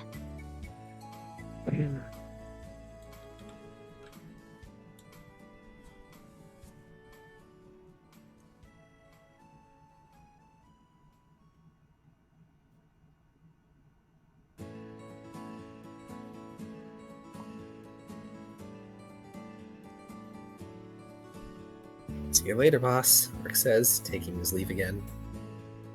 Oh, you missed one. Pangoro sighs and sits down at his desk. This is going to be a very difficult couple of weeks.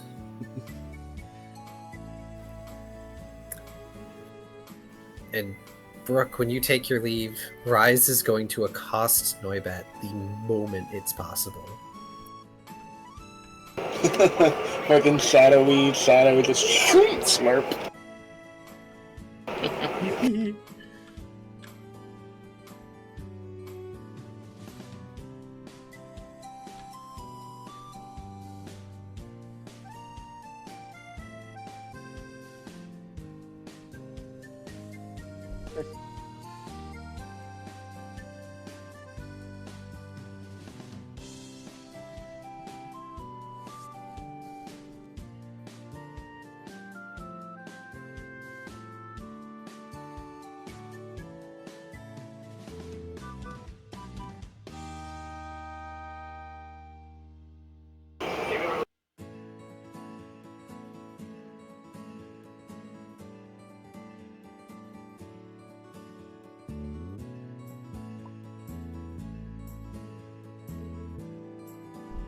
Sorry, I gotta go, don't say anything you wouldn't buy.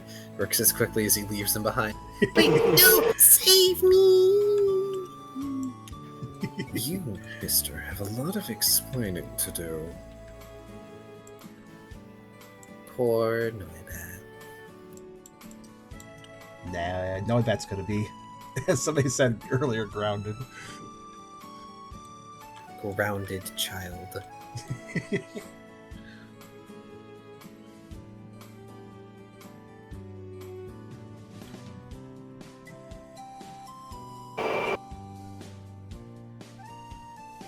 Okay.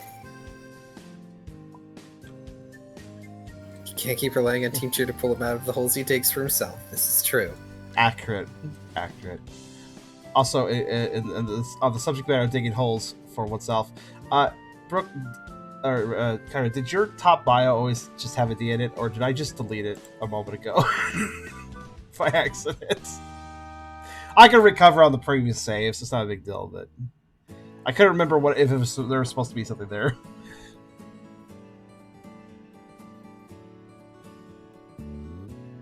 Yeah, I did the thing where I was rotating the camera and it wasn't letting me move afterwards. I was like, oh, I saw something. Oh, all it said was he's a little croc. Oh, okay. Okay, I'll put it back.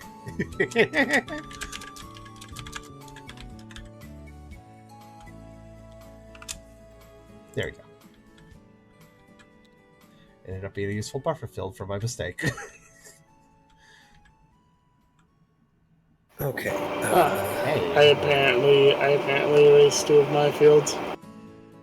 You did what now? Oh, shit. Yeah, I have 2 W's. I couldn't even tell you what was there. Oh, was it, did you do it today, you think? Because I could just, again, I can get it from previous save. I have no idea. Okay. Did you ever put any of your notes in the notebook? I did a handful of them, yeah. Okay, that's good. You can just restore it from that. Besides, any notes would have been killed for older missions that are already resolved. Sorry about that. Let's see here. Burke is leaving. Ralph is with Mawile, who is super ready to go. Tucker is getting Puppy ready for goodbye time. Yeah, after helping Lorantis with the honey.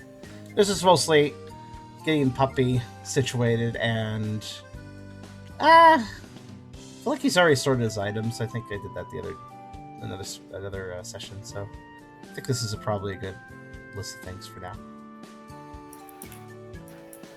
You will see Lilligan at the spa. I'm sorry? Oh, what? No, I was whispering to myself. Sorry.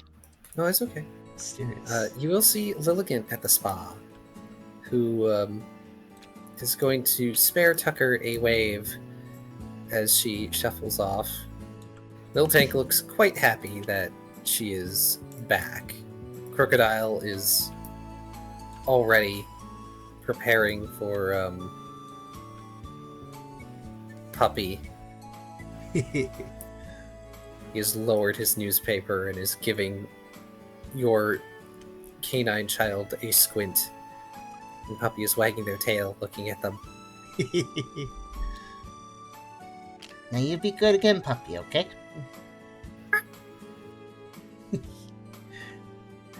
Tucker will probably also take a moment to fill in Miltank on Lilligant's situation if Lilligant didn't. And basically say it positively that stuff got sorted out. Lilligant will explain to you that they did get into the locked box while you were away.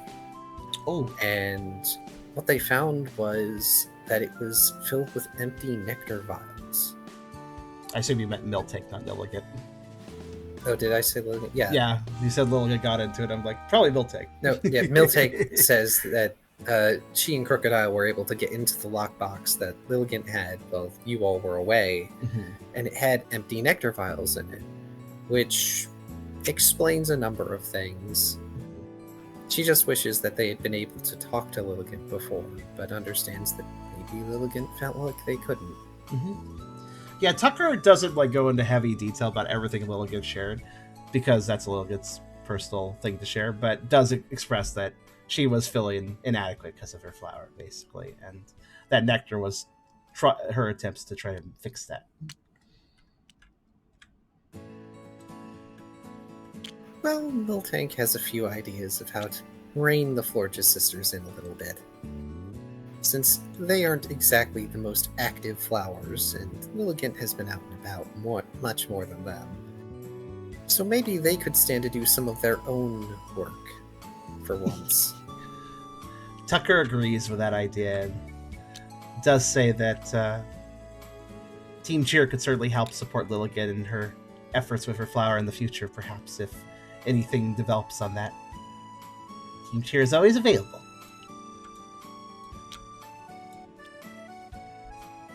Except for when we're not. Unless you're out of town, yeah. As thanks for bringing Lilligant back safe and sound, Miltank presents Tucker with spa coupons, Yay! one for each team member. Awesome. Tucker will naturally distribute those later. Just got rid of your last batch. Well, now you have another one. I guess Yep. I'll just put a... Effectively, your card for next spa visit is free. that? Yeah. We can just remember that. So I'll just place it there.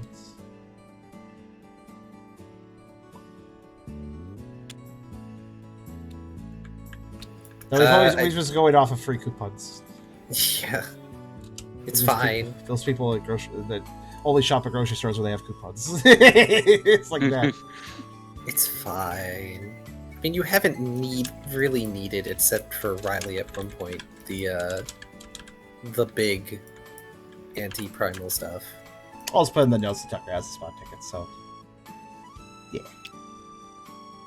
Ryda is still practicing, aren't they? Yeah. Well, Lyre is going to approach you. And they say something that you don't catch at first because you are busy practicing. And then they repeat it. And you realize they're asking about the flower bug that is currently in the base.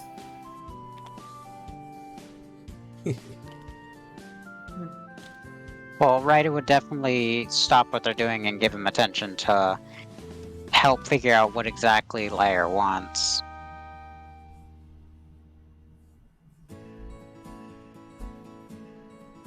My guess is they're wondering how they're doing after what happened. Only flower, not bug, you're correct. Yes, Lyre is quite curious about what happened. Since, unfortunately, they could be a part of it. And from what you but- gather, they're a little confused because they say something that you managed to translate as, why is the flower bug planting the basement? Or the cave, Right. or something to that effect. Is very confused at first, before following up with, do you mean they are planting something in the basement? They nod. They gesture with their head towards the lumberry tree, for instance, as well as several of the plants in the garden, and then paw at the earth because pantomiming is easier than someone half understanding.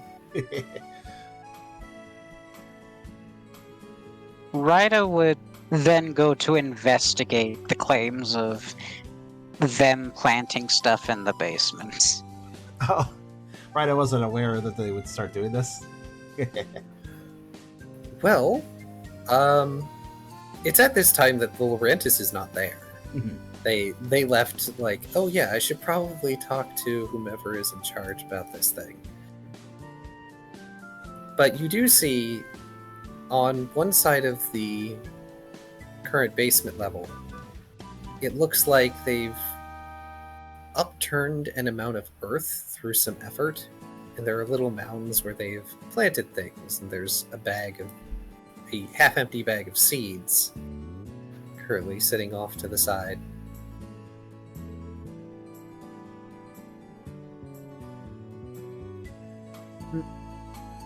Ryda will then piece together that, I guess they're growing something under here. Well, if it's in the basement, I assume it's probably a plant that requires, the dark.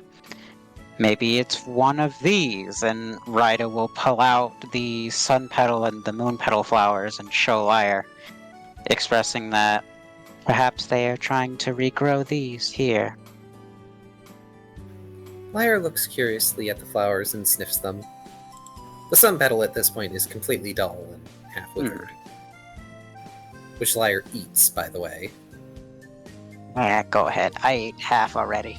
They munch on it a bit, then stick out their tongue, muttering something about it being bitter. Or just like, if you're not gonna eat it, I will. Just finishes the rest of the flower. Oh no, they ate the rest of the sun petal flower. okay. It's, like all in one go. It's a flower, it's easy. The other flower, though, still shines beautifully. And both you and Lyre notice, as you're holding the flower out, the plants that only had just been planted sprout.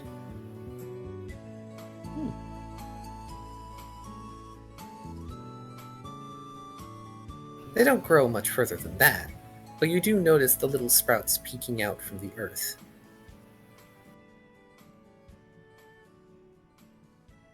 Fascinating.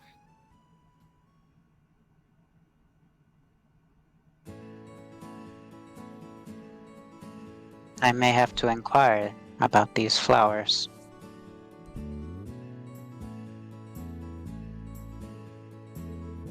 Would you care to keep this one, Lyre?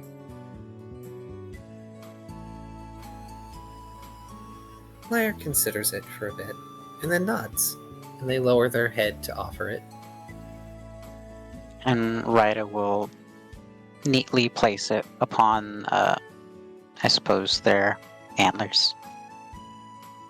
Lyre looks most happy with this. The glow almost matches the thread that winds through their antlers.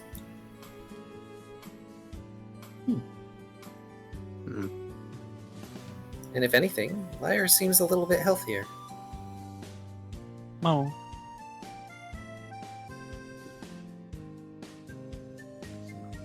Lyre, I will free you. I swear it. If I have to slay a god, I will. Alright, we got someone else on board for team fight the bastard. That's how it ends. We just party wipe because our dumbasses decided to fight him. Although, RNG privilege, maybe we win. Party at RPG level 30 decides to fight the super boss you can find at the midpoint of the game. But yes, Kyrio is more accurate. Hydra, yes. Right up, maybe. Yes. Alright. So, the individual stuff is now, quote-unquote, done. What happens next? I bring up something. Yes. Gold rank comes with some rewards. Are those being given or ignored?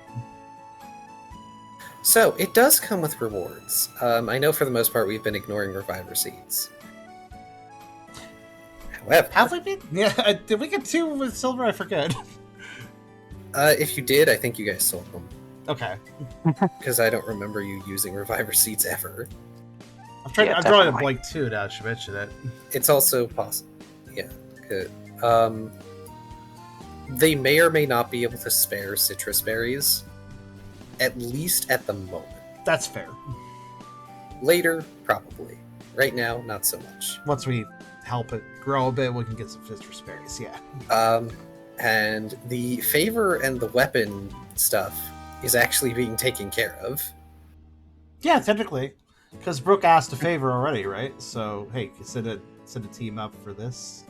A shared room with hay beds laughs in personal base. Wait, what? Oh, because of one of the earlier rewards. Yeah, the very. Oh, yes. You get to You sleep on the parry. floor of others of a normal rank, and then at silver rank you get a shared room for your team of hay beds. Yeah, except you guys got an entire base. Don't need to rely on guild ranks if you're just gonna build your own place. It's kind of terrifying. You guys have been going about reviver seeds. They are useful. Screw the. Well, it wasn't even just that you guys had money; it's that you earned the base. Yeah. Generally earn most things we have, I think. But yeah, the favors kind of being handled. The weapon garment evolution zone. Here's a I've few been promoted things. actually. Yes, of course. I actually forgot to. Sorry. There you go. I guess the main thing was the reviver seeds and citrus berry, as far as tangible, immediate things. Because you know what? I am going to give y'all the reviver seeds, since you can't really get anything else yet. That's fair. Yippee. Reviver seeds are ironically probably a little easier to get than proper fresh berries because they're seeds, and I think Well, reviver can- seeds are not common. They're not common by any means, no. You all can choose who has them. Yeah, I they're do worth not- 1,000 has apples. one. Sure. Just take one. So Burke I is took taking one because Ryda gets into scuffles a lot. that's fair. Should Might Tucker be take the important last? for Ryda to have. Let's see, who didn't take one right now? You and Ralph are the only two who do not yet have. What do you think? What do you think, Tubby? Hmm. You do have more inventory slots than me. Yeah, I suppose. Who do you think would use it more likely? I guess I Ralph, mean- because Ralph's a tank, so he would be the one to revive others. Yeah, I was gonna say, Yeah. if nothing else, you can choose to revive someone else. Yeah. Ralph is most likely to be staying at the end of something, so he should hold Yeah. the reviver seat. Yeah, I'll be standing in front of someone else, probably. Ralph, the wall, the new bastion. I mean, Ralph can potentially receive a lot of damage, but he can also take a lot of punishment. So yeah, I think it's best. When you can't get through it and you can't go right, you know, like you found the wall.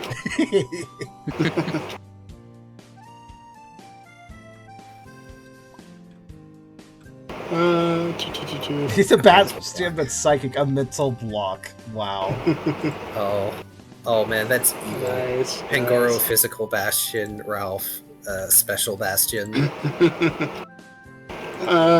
Ooh, you know what? While this is going on, I think, if it's not a big to-do, I feel like Ralph and, Mawile should, because, get, like, tents and stuff. Ralph's gonna want a tent for just him and Mawile as they go on this adventure. Goodbye. Ah, yes, because you all are going to be going out for a while, so you guys Yeah. are going to need to requisition stuff from Blaze. Yes. Yippee! We need more rope, didn't we? And since Ralph decided I have one rope. he wants to get a tent for himself and Mawile. Oh my. Oh, robot. Look at your roboting. Unfortunately, Oh no. Yeah, it sounds like things are getting kind of maybe the internet. I don't know. It's fine. It's okay. It's okay. But yes, Ralph, this occurs to you, so you take Mawile to the Pioneering Club to see Blaze. Rise is currently indisposed, having a conversation with their adopted child. Can I clean up some of these models? Who are we not using anymore? Let's see. We can put away Chatot, we can put away Squirtle, we can put away Lilligant, we can put away everyone basically everyone except like the main team. Yeah, I'm just thinking because there's always been concerns about like table load, so I'm like, Yeah, we have a that- lot of models on table at this point. Yeah, that'll help. It will help a bit. Let's see, Lorantis. Leave Mawile out because they're coming along. Let's see. And so same with you. There we go. That's better. Also, just space. It's easier to place models to do something if there's more Yes. space. Also, I feel Is Lyre going to be staying at base? a good question. I'll leave him you out all for can now. decide if you're taking Lyre with you or not. Yeah. Because Lyre probably won't be doing terribly much but being a support. But, you know. It's fine. But yes. Ralph and Mawile, you meet up with Blaze in his quartermaster's closet. Very nice. I'm sorry, you want me to what? Well, we need tents and I want a separate tent. I'm one of your most prolific members. I think my request can be made, yeah. You're not a diamond rank, Ralph. As much as you might act like one. Fine. Since it's Mawile, I guess I can spare you a tent just for you two. Wonderful. It's not like I don't need an extra large tent for myself sometimes. Anyway, where are you headed off to that you need all these supplies? Yes. Well, we're gonna go for a 2-for-1. And probably more. Actually, I don't think Ralph is aware of Ryda's side mission. Or Brooks' new side mission. Yeah, you're not actually aware of a lot, thinking about it. Yeah, there are 2 side missions that I'm completely unaware of. You're aware of 50% of the missions. Oh, gosh. So we're gonna go for a 2-for-1. Yeah, we're gonna take V to, loot some mansion or something or another. There's like this mansion, and the deed ran out, and enough time has passed that, like, it's up to Gibbs. And he's all about calling Gibbs.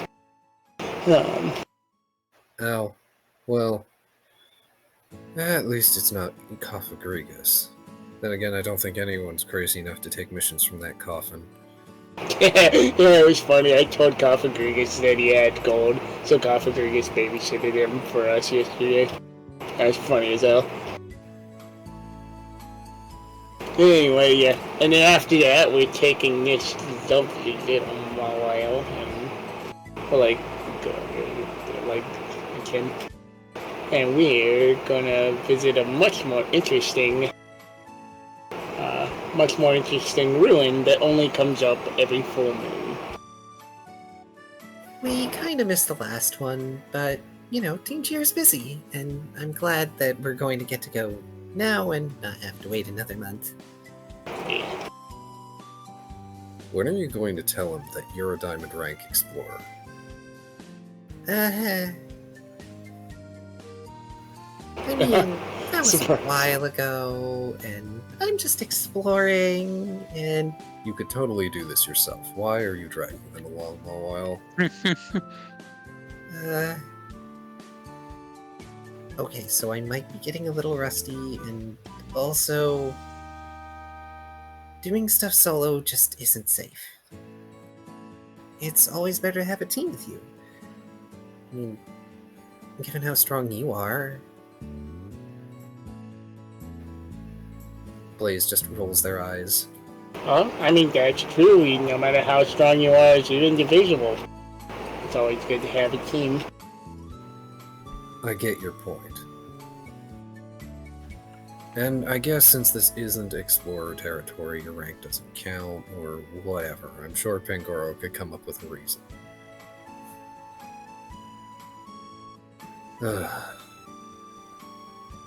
Fine.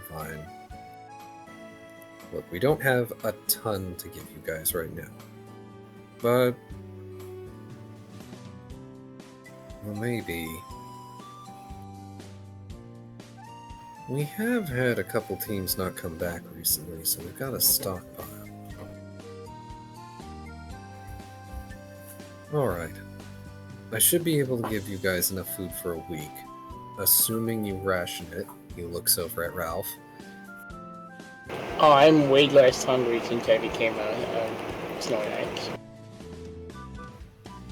After that, you all will be fending for yourselves. It's fine. We get some more noodle food out there. Noodle what now? It's trees. They make these coconuts, and they're filled with noodles. Slimy, but very satisfying. Hard to open, but once you get them open, Man, I must be really out of the loop if I don't know about this stuff here. Wait, no. No, I remember now. Zeal tried to feed me that stuff.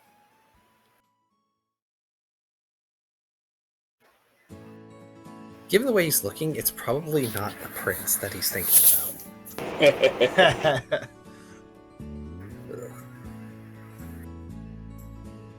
You'll never know how he and Kamo found that stuff tasty. Alright. And the Charizard picks out a couple of tents. Technically, he gives you 3. 1 for you and Mawile, and 2 for the rest of the team. 2 to divvy up. Thank you, you're a lifesaver. And he gives you a Well, week's patting worth on of that. rations. Yeah, give him a pat on the back. You're lucky I'm in a good mood. Apparently, I'm going to be allowed to start forging again. All right, good. That's good. You know, another source of resources. Maybe it'll make the entire fucking tree, the entire fucking forest shoved up the Shadox, or not Shadox, the Cat Hut. I'm not the auditor, man. Don't blame me.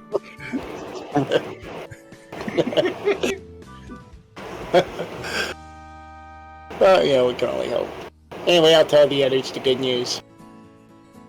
And, yeah, as soon as he's kind of out of earshot of Blaze, he'll remark, "Oh, a diamond ring! I'm so proud of you. I mean, you probably accomplished that way before you met me, but wow!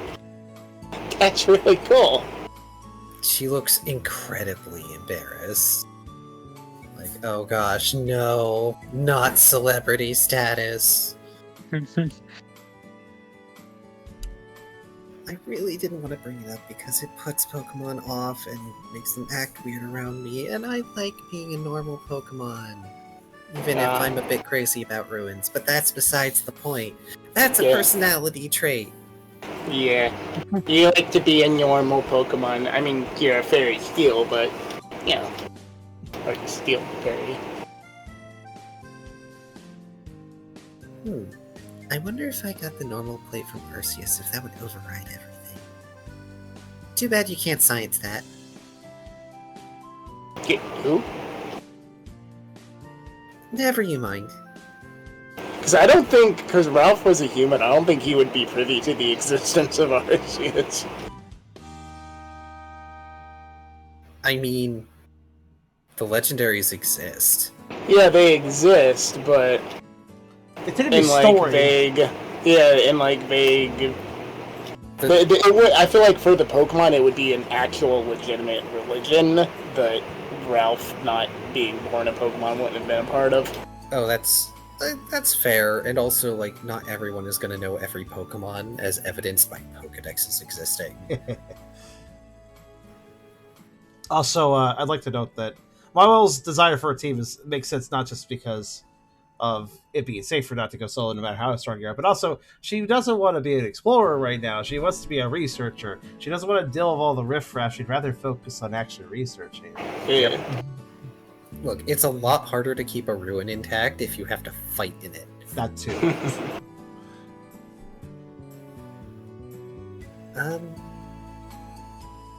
Well, I guess we're going today. Sorry, I'm a little nervous. No, I never need to be nervous. You think you're all prepared, and then there's always jitters when you go out, even if you're, gung-ho and everything. It's been a while. Yeah, I suppose it has, but I think we got this. Hold her up and give her a kiss. Oh, A big smooch. she will smooch you in return and smile.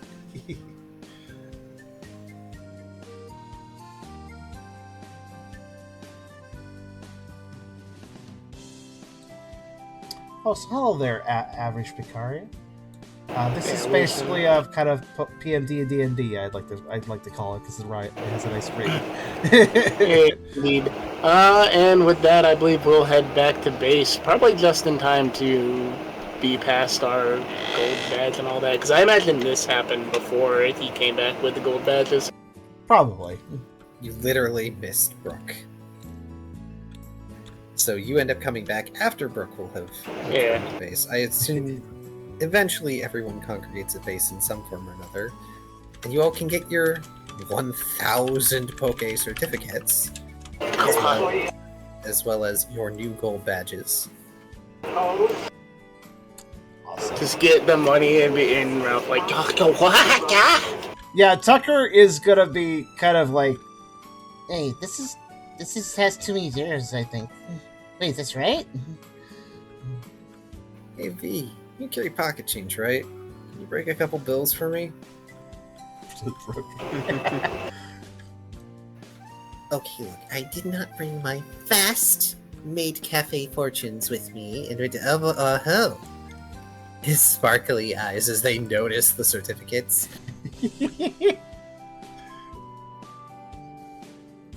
I would let you buy one of my staff wholesale for these. Tucker just says, V, I don't think you can sell them. I will find a way. Ralph thinking, I don't know, maybe this should be useful to have a fairy type on the team. Pick up the Sylveon. I'm kidding, of course. While giving Ralph a look and ripping him in the side with her elbow.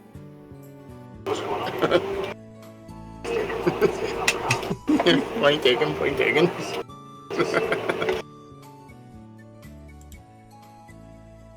no problem, Average Picario. Just to make it clear, the Pokerole and Pokerole PMD systems were made by a group whose name author name I forgot, but I made the table associated with the Pokerole PMD on the workshop first.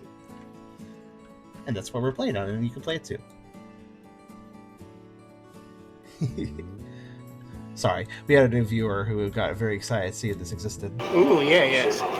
I will say that we take a lot of liberties in our game specifically. The actual rules are probably a smidge more nuanced and complex than what we showcase. And nowadays you can only find the 2.0 rules, which are a bit altered from the ones we use. Mm-hmm. They're very. I wouldn't say one's better than the other. They're just very different from each other. Yeah. Oh, yes, it is. It is getting a bit late. Is it? Oh, yeah, it is. Wow. May I assume that Ralph has distributed supplies and is going to be hanging on to the rations? Yeah, I've distributed supplies. Probably gave Brooke a tent to carry, and I'm probably carrying the other two. Actually, you know what? Oh, yeah. Mawile is going to carry the rations. She has space. It's That's fine. rational. She kept space in her bags for, souvenirs. That's fair. Did Ralph bring up that the rations are, I think Blaze said they're a bit limited? Yeah, probably. It'll be like, same old story. We have almost enough to actually get there, and, that's about it. Well, Tucker will chime in on that, because there's a thought I had. Tucker will mention, well, I still have a snare that we could use for some hunting if we need to, so that should be okay. That sounds fine. Also, non-negotiable, me and Mawile have a tent, and you guys figure out the other two.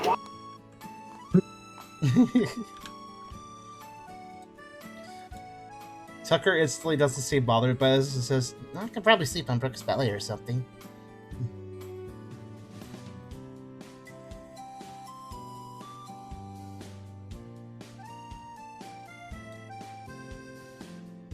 Alright. Well, we're burning daylight by chatting around, plus I want to be as far away from that stupid bird as possible. With your permission, leader, I think we could head out.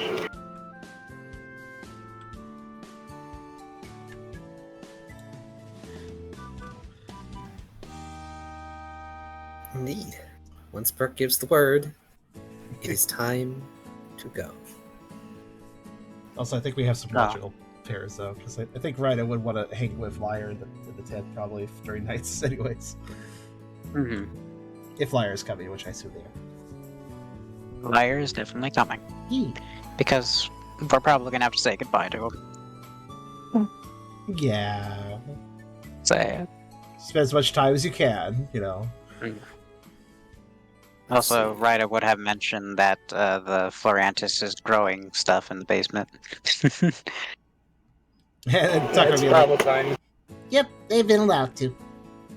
then looks over to Brooke. Okay. There's some logistics, but we can say go for the sake of the episode. Indeed. Let's stop here.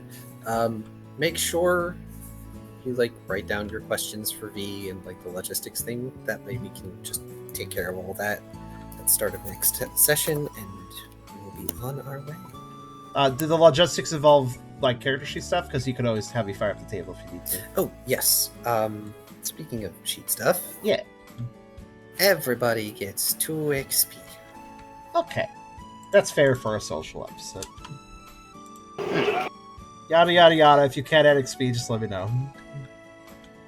So it just occurred to me that I never updated my will, as it's supposed to be insight +2, and I was at 4 out of 4 before. My brain broke when you said, I'm like, oh my god, that's a serious topic. You never updated your will. Wait, will is insight +2? Isn't that how it's always been? Wait, hold on. Really? Eh? Does will go up with a particular stat? When you first like stat up a character, it's like insight +2.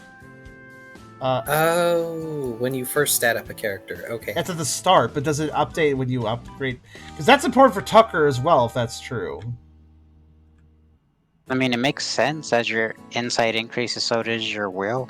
I thought the will was static, Since it's though, unless you got a special Calculated upgrade. insight Yeah, plus will. I thought will was relatively static. Meanwhile, insight got tied to special defense. Alright, I'll pull up the book. Beer says that might be a 2.0 rule, so we might not have it. That may be true. Okay. I mean, I'd like to know. I can throw the book at you. Hold on. Let's see, that's the main book, right? There it is.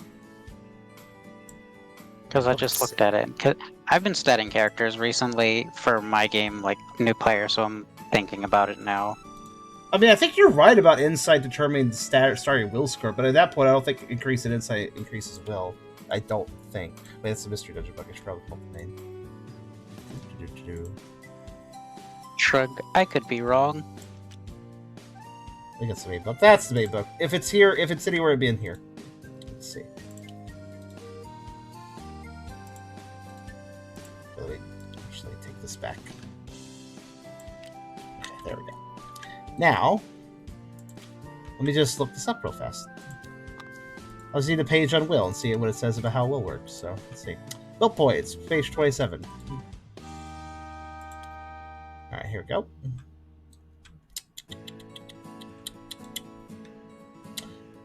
If your Pokemon starts with a total score of 3 points of will, you can get a total maximum of 10. Okay. It's half the information.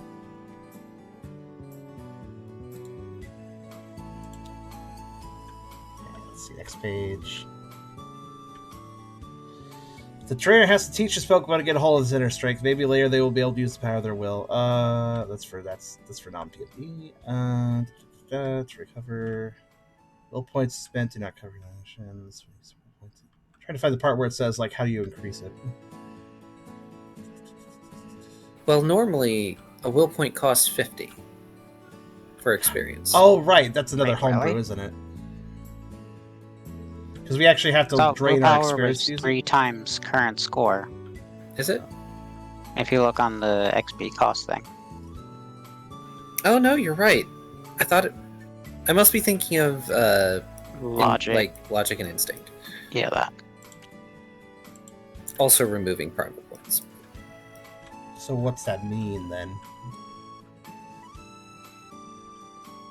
Probably just means that the will thing I'm thinking of does not exist. Ignore me. Okay. You have suddenly made me wonder why 2 of us is 3 will, 1 of us is 4 will, 1 of us is 5 will. What determined that in the first place? I know somebody points bought of a will. will at one point. Some of us have earned more will. Oh right. It could just be straight up. That's how you increase it. You simply have to buy of experience. Yes, it's 3 times the current score, which actually is not that much. It's not that Mhm. bad for something that's special, honestly. I should really increase it considering I have a heal move. That might be a good idea. Also, I feel like if you really wanted to spend the XP in the moment, I would allow you to recover will by spending experience. But that's experience. So 3 times current score. So in other words, if I want to increase Tucker's will, it would just cost 9. That's it. Heck, I'm gonna And do it that then. would make it permanently 4, Yes. like the max. Yeah, score. it's like proper 4. I Compared to assume 1.25 and 2.0 book, the will, will insight +2 is the 2.0 rule. Alright, let me just- That Okay. explains it, because I'm using the 2.0 version on That my seems- table. That seems very well worth it. Yeah, the insight being tied to special defense is something that is also like 2.0, I believe. But we use that because that makes sense, so the defenses aren't all, like, vitality. That's fair. Saving up for something. I don't remember. I think I was saving up for Tree Meter, so. That Because would I've make been sense. knocking people out a lot. Well, feel makes free sense. to spend and add and experience and stuff as you wish. I'll do a table save once everybody's done with that. I just decreased Tucker's will and spent the 9 experience necessary. That's not even 10 experience. Not even 2 digits. So why not? Yes, Kyrio. Yes, we did. Did you add it? Okay. Good. I just realized you have a debuff. That probably doesn't apply anymore. Just noticing that. Oh, wait, no, that's right. It's a constant debuff. Never mind. Yes, because of the coat. Yes. I don't think I'm spending XP. No, I have a buff. Is that supposed to be there? I don't think so. But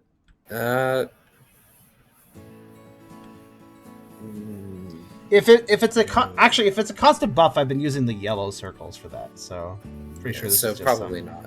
I think some that's old from when thing. you used Hal. That would be Hal it. That combo. would be it. That would absolutely. That makes sense. All right. Well, Good. we have had a very social episode. But also a lot of socialness because the early start definitely feels like it made a difference. Because I'd like to know, we have a robust 4+ hour episode here, which I think is pretty good. Yes, I we mean, get a length- whole lot more done. Length isn't always what makes an episode good, of course, but it is nice to see that we had that time to do that, and now we can end out and everybody has time to do other things. So, not cramming anything. that's the point. I hope Reminds everybody me. had it. Yeah. No, you just reminded me I have to do something video-wise. Whoops. Ooh. Thanks for Yes. the game. Of course. Thank Thank you you very for much. thank you everyone. Fantastic. Thank you everyone for playing and joining. It was a lot of fun. Chill episode, but hey, that's fine. Given the last episode was kind of a dungeon, so not a ton of fight, admittedly, but still nice to go back and forth. And next, we've done all the social stuff. So next episode, we will be going on another adventure. Well, 2 adventures times maybe 4 adventures. We'll see. Yippee! An adventure where maybe we'll encounter some familiar faces.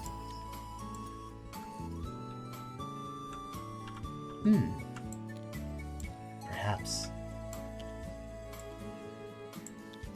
Well, in any case, Good night, all. good night, and I hope everyone has a good evening and a good Thursday. I will see you all for Friday for the next Exit stream, and of course, Pokerole will return in 2 weeks. Since we have a new joiner, I will note that it's every other Wednesday that this game happens. So see you then for that. Thanks for hanging out today, honestly, and stream like both streamers and players and DM. Thank you for giving me some good vibes today.